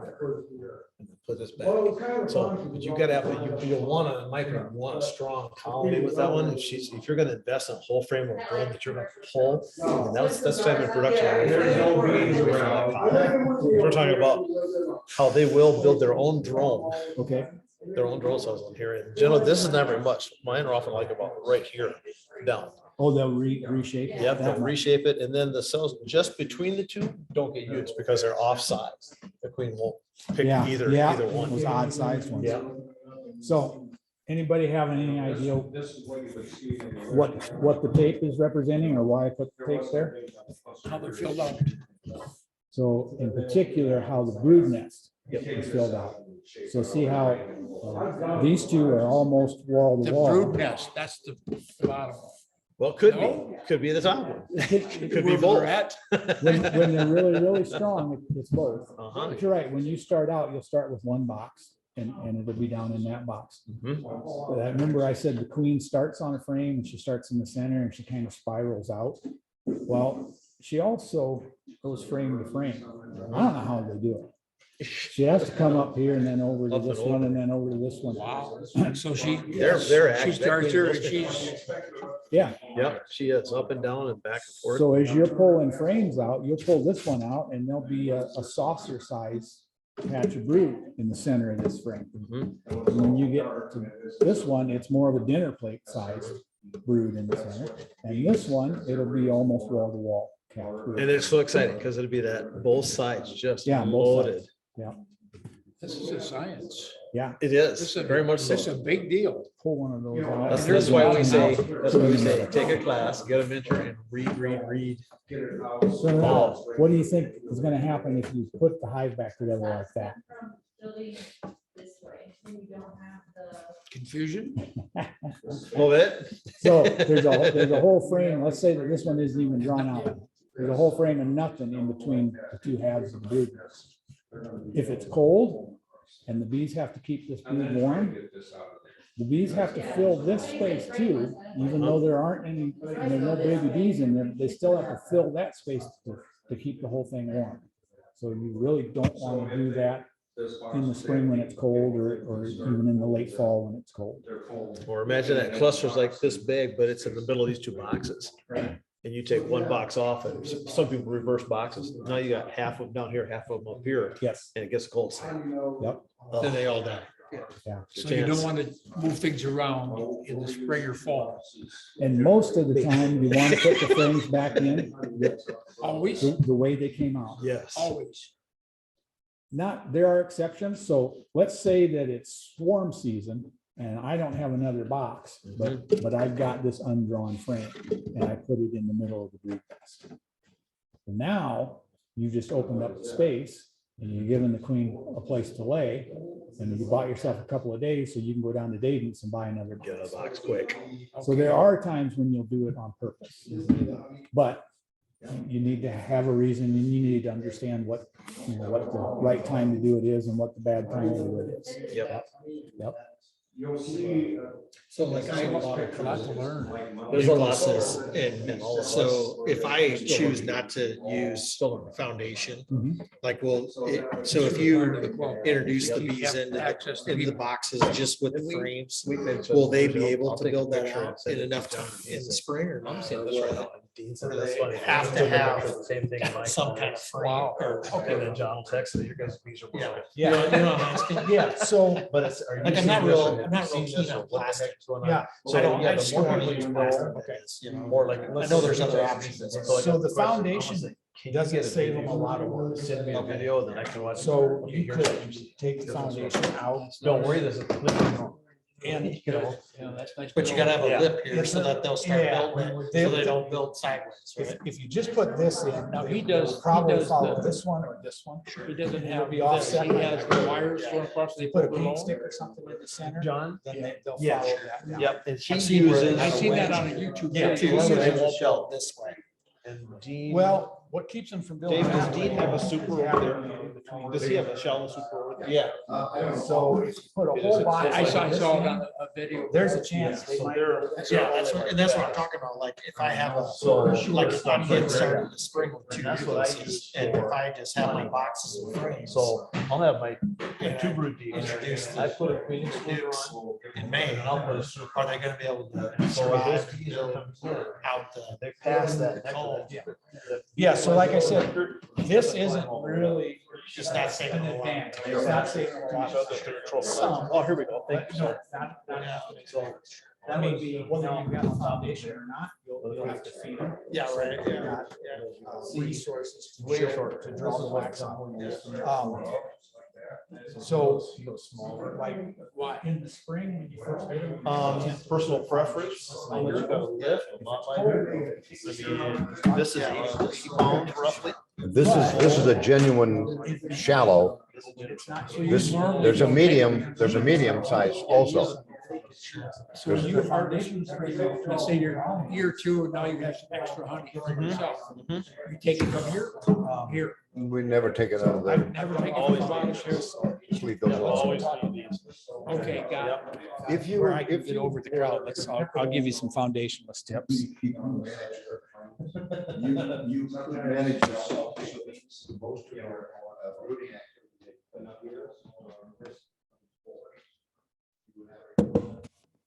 So I've done a lot of foundationless, and I used to do a foundationless frame, foundation, foundationless, foundation, and alternate them.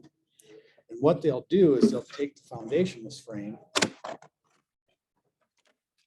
and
No, they have issues.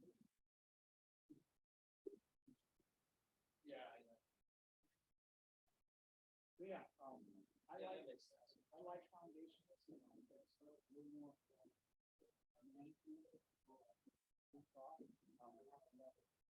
Yeah, I saw that. So I'm not 100%. I might have more. You're not 100%.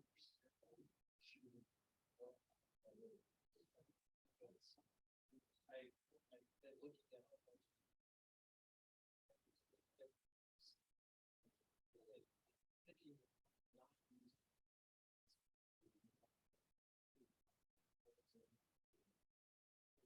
There's a things that's long.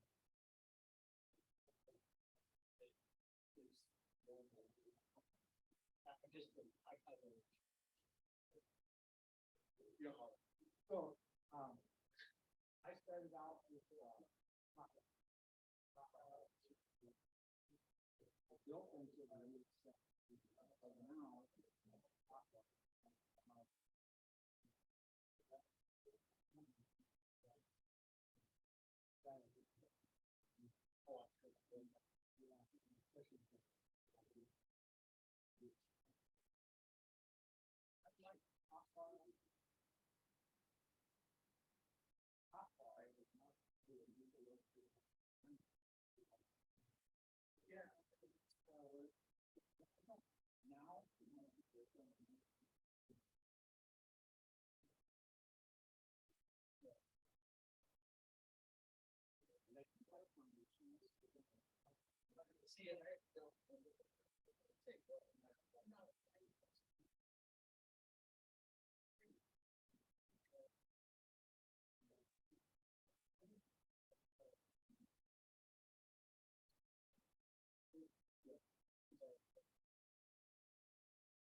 one thing that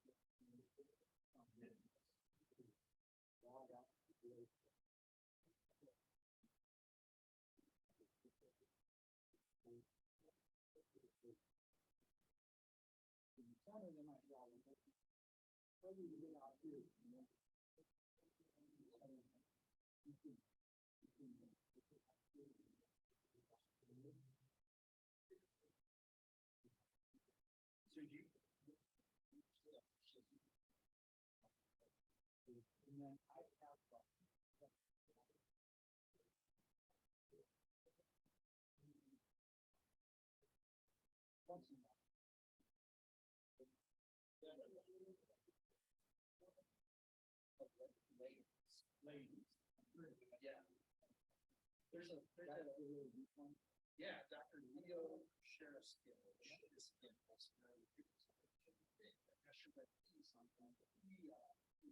Got his doctorate in surgery, and he said, well, actually, so it's like, just a little bit.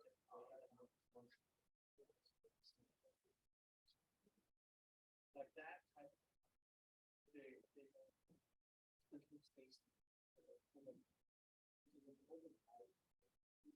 There's no beans on it. So they're all right. There's no gap. Got the pipe top.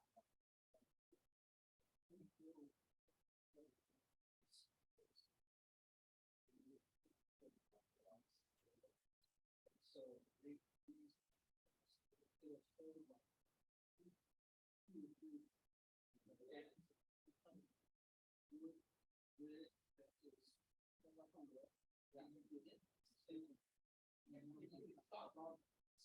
and the heat, the vibration, and the smell.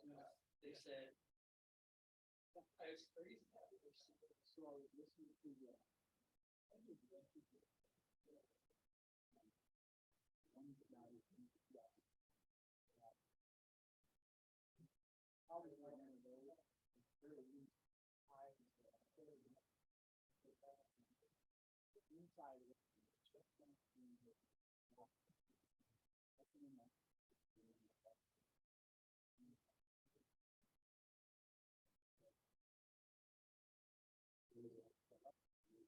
inside of it.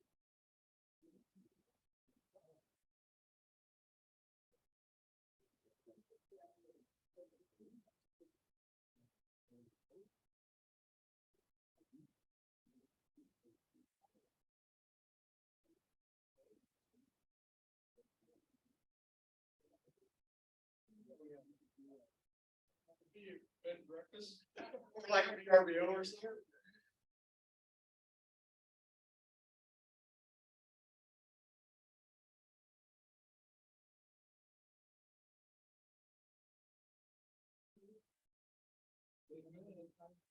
I drove to Ravine the other day and I actually paid attention when I drove by your place. Oh, cool. Saw all your bees, man.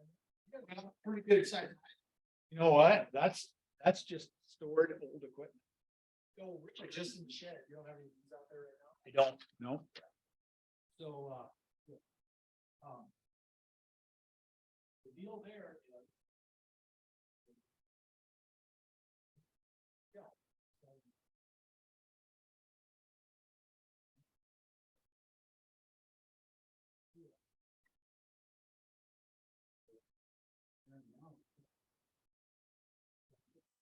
Yeah, I talked to them.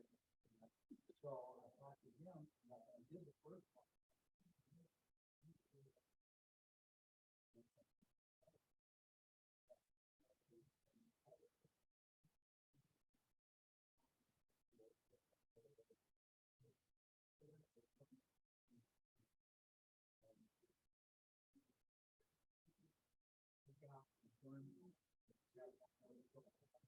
Was all of them out of no, that's pretty good.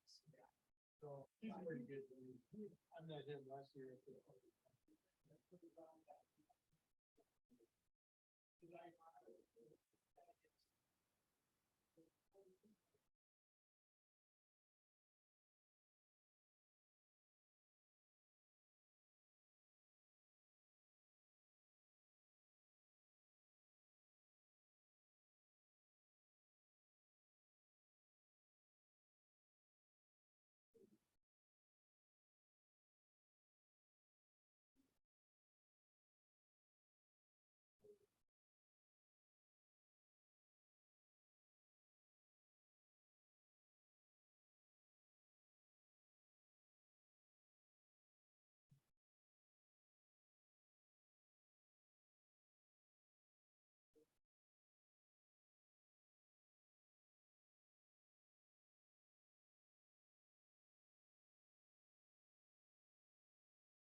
Big box kind of right down underneath of them. They're gonna sting you for the most part.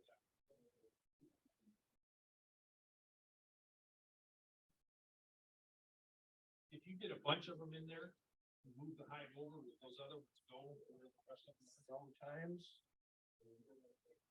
you know, where's the queen? Did the queen go in there? Was she in the middle of that?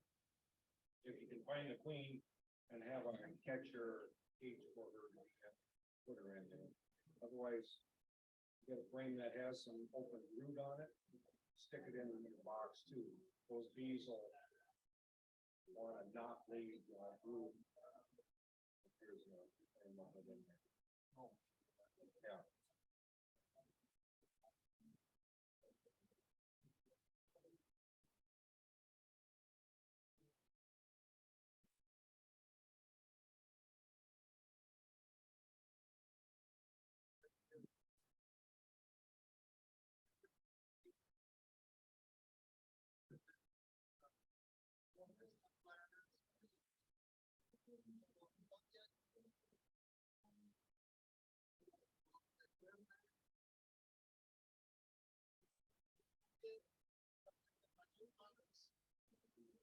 Have a sheet, or a dead sheet lay down underneath of it, so lay that on the grass or ground, put your box on it.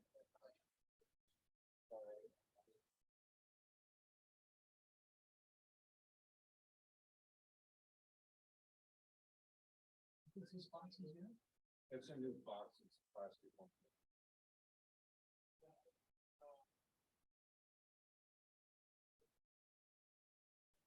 But then all these pieces come apart, the frame rest wiggles around and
It's like they came out of that box.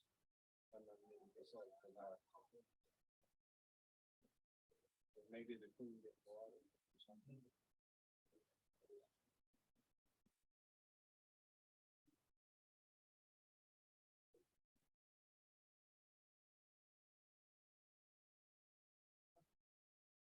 I wrote our names down. Okay.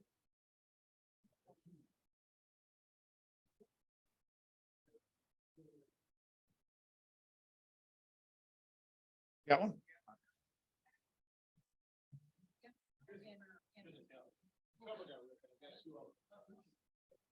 And then we're gonna come Saturday. Is there a charge for that?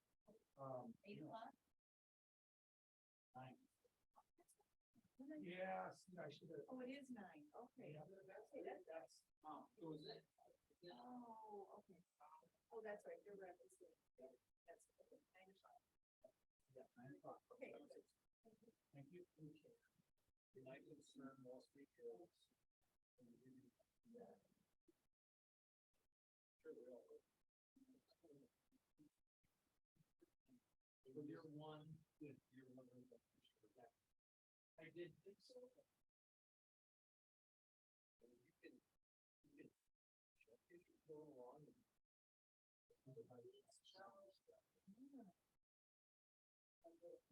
That's about the size of a bean.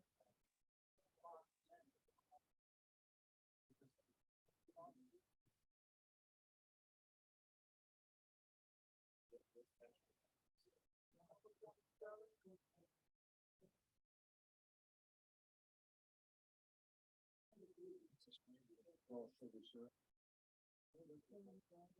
Oh, just so they don't fly.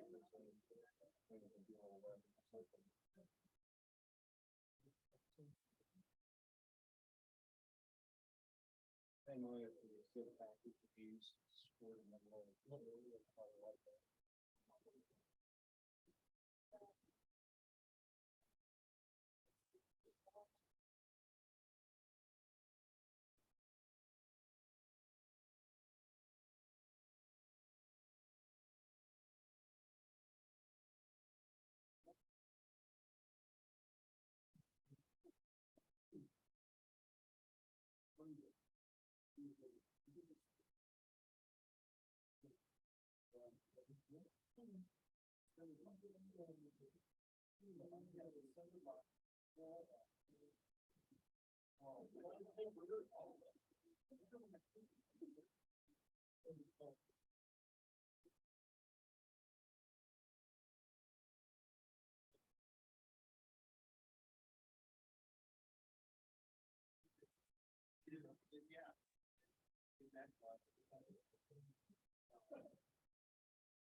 Is that coming back?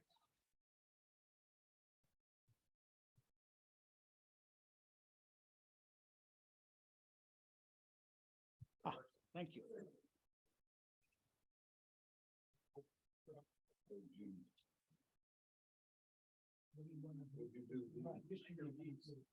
Yeah. That's all right.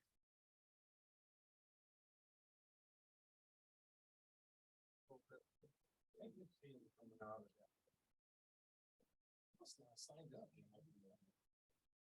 Yeah, I see it. It's the thought I did, and I must. Right, yeah. Sorry. Oh, that's not a problem. It's gonna be exciting. I got home before one day. Well, my wife, we want to put a storm, but they were going.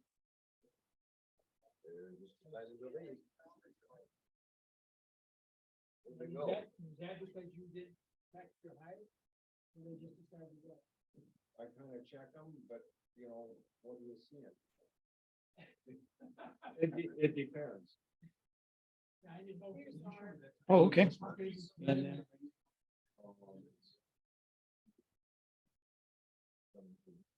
Velocitized by. So many of them. It's hard, it's hard to tell. You see that picture with all the. That's exactly. he lost all that. No. Lost a lot. Yeah. He lost. Oh, no.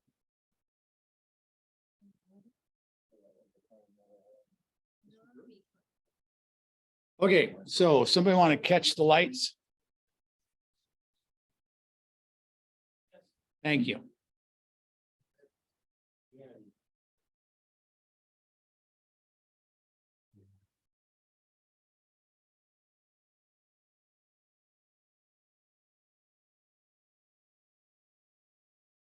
No, I lost it.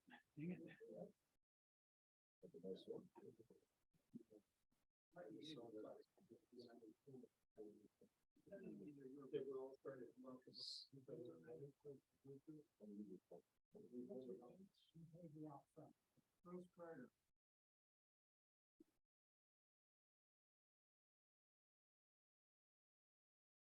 Okay, so I can't get these any bigger, but I think up here on this screen will do good enough.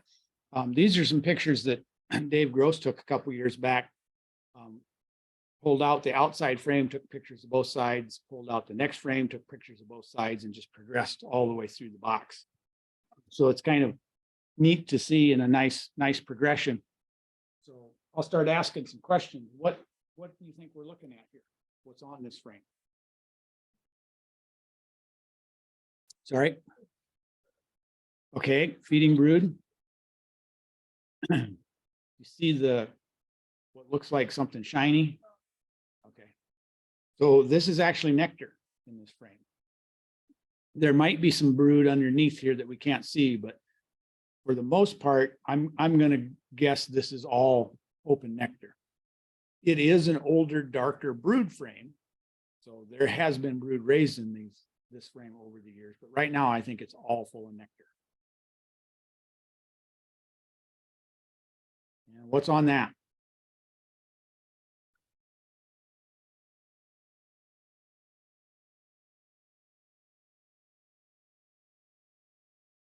I don't see anything capped, but you see the shiny. So this is sun shining off of the nectar. It's not processed enough yet that it's thick and honey. It's thin and nectar, and the light glints off of it pretty well. That one, they just barely are drawing it out. So that's pretty new foundation frame, and they're just getting started drawing it out.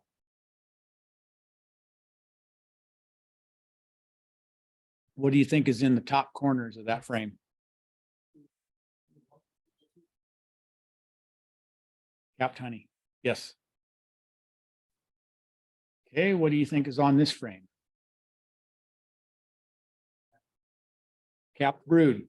So it's hard to see because the bees are covering it up, but where they aren't, that's definitely capped brood. And why are they covering it up if it's already capped? Keep it warm. Yep. Yep.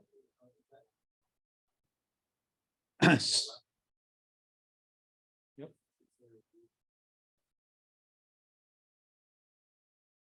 Queen cups. It's not queen, there aren't queen cups. So the two boxes that are out there with the brand new frames, if you haven't done it yet, pick the top box up and look in between, and you figure out that the frames sit down in the bottom box a little bit, and the frames in the top box don't come all the way down. So it leaves a gap. It's not very big, but there's a gap in between those frames. So this frame came out of the top box, And the bees filled up that gap in between frames with a little bit of comb. And sometimes they'll attach the two. We usually call it burr comb anytime where we don't want it. And it's hard to get the one frame up because it's literally stuck down to the one below it. And that's still left for the person. Drone brood right above the person. Drone brood. Oh, yes, right there. You see those little bullet looking things? That is drone brood. That's not, but that queen cell, that drone brood. It's a little bigger. Yep. And the reason it looks like a bullet is it actually is protruding out from the frame a little bit.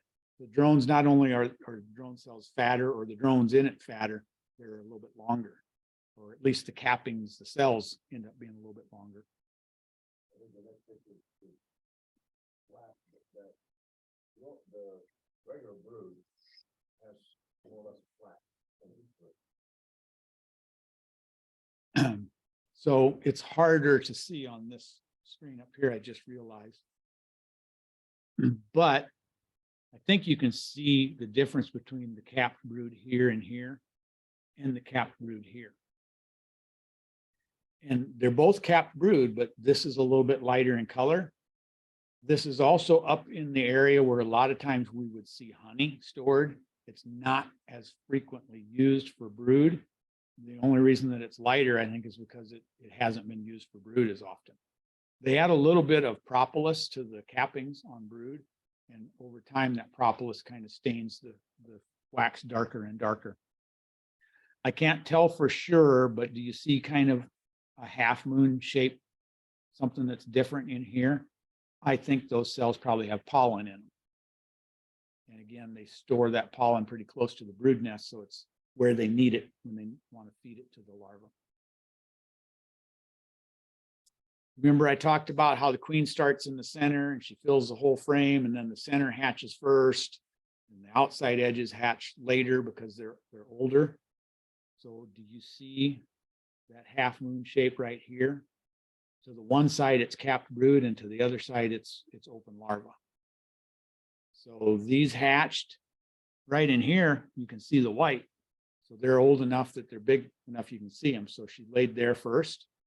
And she worked her way out here. Maybe these have just emerged and there aren't even eggs in them yet. And then these are so old they haven't hatched yet.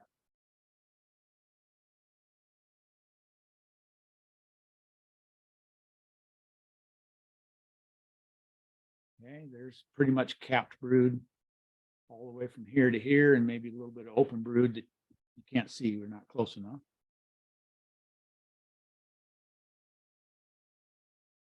Looks like some larvae in the center. Looks like some open nectar on the outer corners. Okay, somebody tell me what you see. Larva? Yep, they're in there somewhere, but capped larva, capped brood, yep.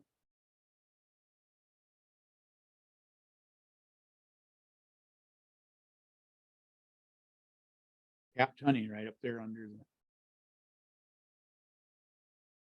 Yep, so that's capped honey. That's actually a pretty good one to start recognizing that what capped honey looks like compared to capped brood. Some of the capped honey that we've seen has been a little bit goofy. This is a little more typical of what capped honey looks like. So even up in the honey supers, the capped honey is going to look a little more like that.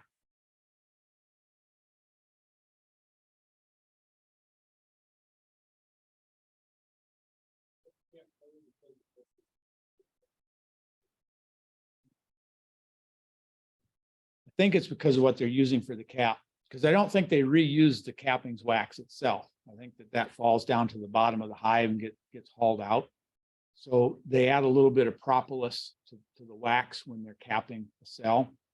And propolis is something that they collect from tree buds. It's resins, I think, for the most part, but it's antibacterial, antimicrobial, antifungal. It's like their medication or their protection. And so they put a little bit of that in each of the cappings, I think, to act as a barrier. I heard Marla Spivak explaining it in a YouTube talk that like they're talking about the propolis envelope. So they're talking about in a wild tree, the bees will line the whole tree with propolis. They'll fill cracks and everything with propolis. In our hives that we purchase, the wood is smooth and they typically don't put too much propolis on it unless it's really rough. So she's saying that if you rough up the inside of your hives and bees fill the inside of the hives with propolis, it's equivalent to like one of us living in an apartment that has mold, a little bit of mold, and we have allergies. Anytime you're in that apartment, your allergies are going to flare up a little bit. It's going to react because it's in the air, it's in the environment. She says the propolis in the hive is similar, that the bees that are in there are exposed to the, it's not, it's in the air of the hive and they're healthier. They've done studies and several of the brood diseases. There's a lot less prevalence or instances of the brood diseases in hives where they've used the propolis to line the inside of the hives. It's interesting. I'm not sure what the best way to rough it up is. Haven't seen that part of the YouTube video yet, but yeah, I'm thinking about doing it on some of mine. Yeah.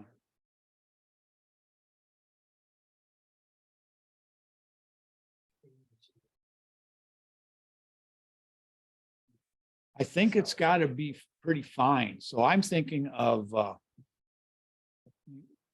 a lot of metal tools have, I think they call it knurling, like on the grip. If you had the thing that did the knurling, that would be perfect because it would, you know, like little tiny cross hatch impressions into the wood. That would be something the bees would consider rough and they smooth it up with propolis.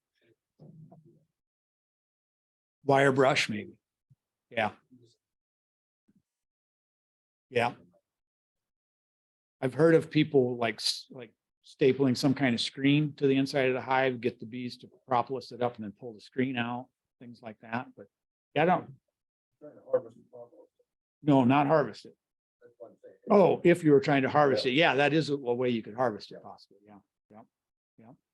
So this frame again, a lot of cap brood in the center. Okay. Anybody see anything different there? Drone brood. Thank you. So yes, right there. And there's a couple right there. And you can tell that they're taller than the other brood cells. They stick out farther from the center of the frame. When I first started reading, not all the photos, because we couldn't have personal contact with people fast enough to look at all of these different problems all the time. And so I was able to show photos, but originally I was concerned about the drones because no one ever mentioned that the drones were part of the people system of the hive, and you need about 20–25% drones to be healthy. So There's now we don't worry about that. There's kind of a constant battle there. We put foundation in because we don't want too many drones and we want to control what the bees draw. And the bees do have an instinct to, yeah, have about 20–25% drone. And so they will draw drone frame or drone cells wherever they can, trying to get to that. So I've mentioned that I use a lot of foundationless frames. So a lot of mine will end up with drone on them, but they'll reach a point where they don't decide this, but somehow or another something cues them that there's enough drones, we don't need to draw any more drone cells. Something that the foundationless beekeepers complained about is, you know, they think that it's great, and so a regular beekeeper decides they're going to try it, and they put a couple of foundationless frames in between their foundation to try it out. Somebody give me a guess what you think is going to happen when you got 8 frames of foundation that's small cell and 2 where they can do what they want. They're going to fill them full of drone cells because they want to get to that 25%. And so the story goes, the beekeeper gets disgusted and pulls them out and puts 2 more in, and they fill them full of drone again. And they decide you can't do foundationless because they won't draw nothing but drone cells. Well, they'll draw drone cells until they get to whatever they decide is enough, and then they would draw brood or the smaller cells. Yeah. So what's the pattern going on this one? See all of the open in the center? So those were older ones have hatched. Haven't progressed to the point where we can see them anymore. And here's the older ones that are the younger rather that haven't hatched yet, haven't emerged yet. I shouldn't say hatched and emerged because they're two different things. They emerge from the cells. That one's got just a little spot in the center that's open.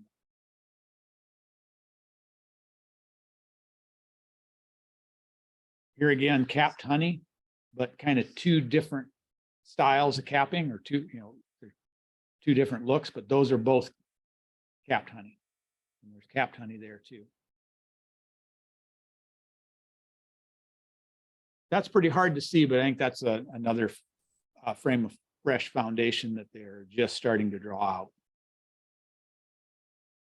And you'll notice that they typically will start at the top of the frame and draw the foundation out. So these look like they're drawn out quite a bit and there's nectar in them. Down here, that looks like just bare plastic that hasn't been drawn yet. And then right in here, it's kind of raising up a little bit. So that's pretty typical. I think that might be, what's that?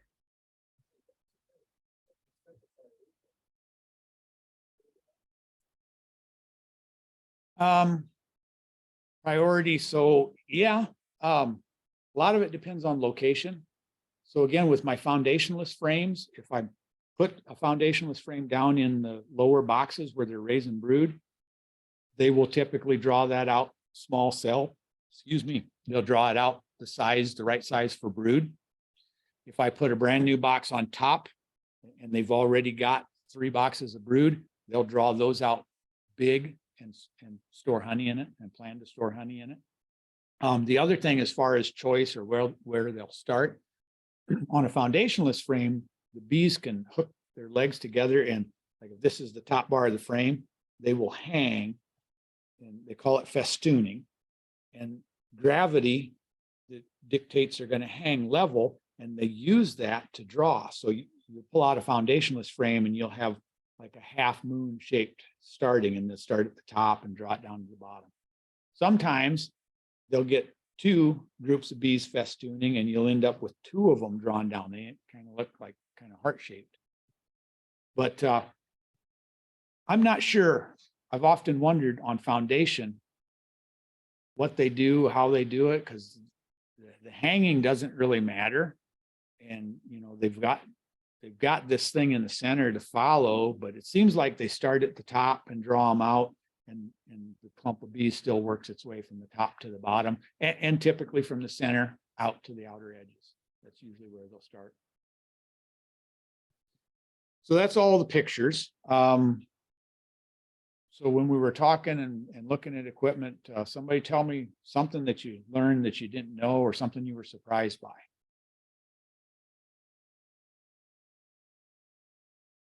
Anybody have anything that surprised them tonight or that they didn't know beforehand? I was really concerned about water. Concerned about water.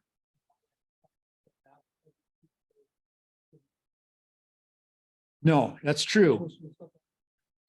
Yeah.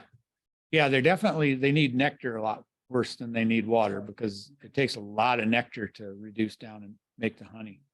But when it starts getting hot, July and August, then I make sure I have water all the time, especially in town. Yeah, but if you don't pay attention to water all the time, at least when it's hot, make sure they If I get have some 10,000 water. bees, they're all not going to go to the swimming pool. No.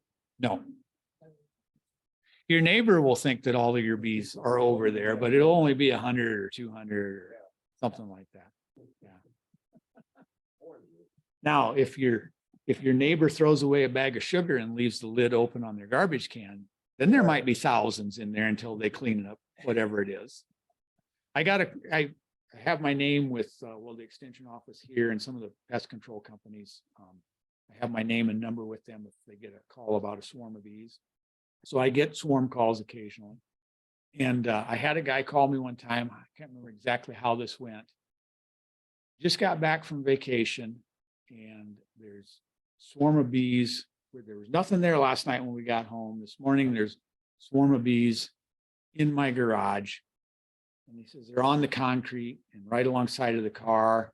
And I'm like, swarm of bees on the concrete. It doesn't sound right. So I started quizzing him and finally found out that on the way to vacation, one of the kids had spilled something really, really sugary as they were getting into the car, and they're in a hurry and they left and closed the garage door and went on vacation and came home, put the car in the garage, left the garage door up, and the bees found the sugary whatever on the concrete. And so there were literally thousands of them. And I said, well, once they haul it away, they're gone. And there isn't anything I can do about it. I can't discourage them once they think there's sugar there. Never heard back from them, so it must have worked. Anything else anybody was surprised by?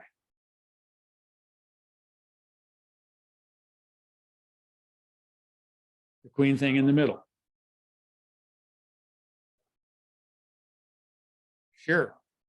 Okay, so everything I've talked about so far talks about they run out of space and the queen lays in one of those cups on the bottom of the cell. And that's typically where you'll find swarm cells. There's another type of cell that it's still a queen cell, but we call it a supersedure cell or an emergency cell.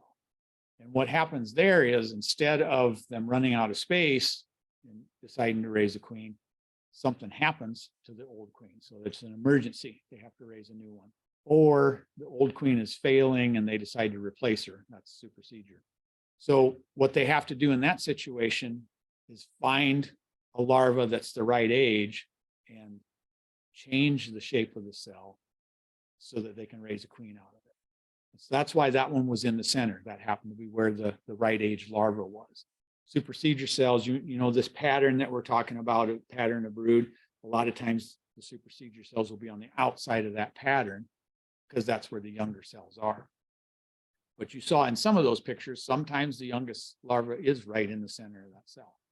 So that's why that one's in the center. They, if they can, they tear down the bottom of the cell and then they actually add so much royal jelly that it floats that larva out. And then they build the rest of it pointing down.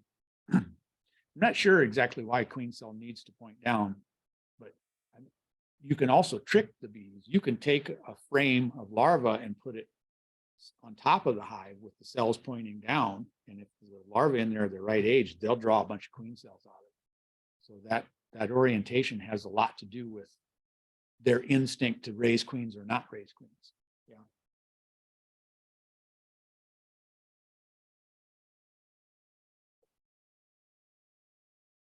So next week's lecture is on equipment.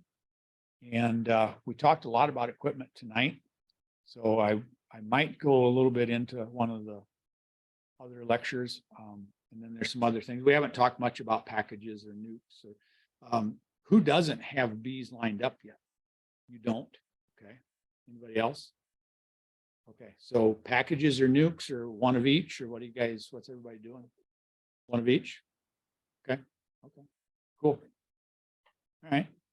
So we'll talk a little bit about how to deal with them when you get them, but not so much about where to get them. I do have contact information for people selling packages and nukes if you need it. So any other questions or anything? I'm trying. Where's the button? Oh, gotcha. Yep.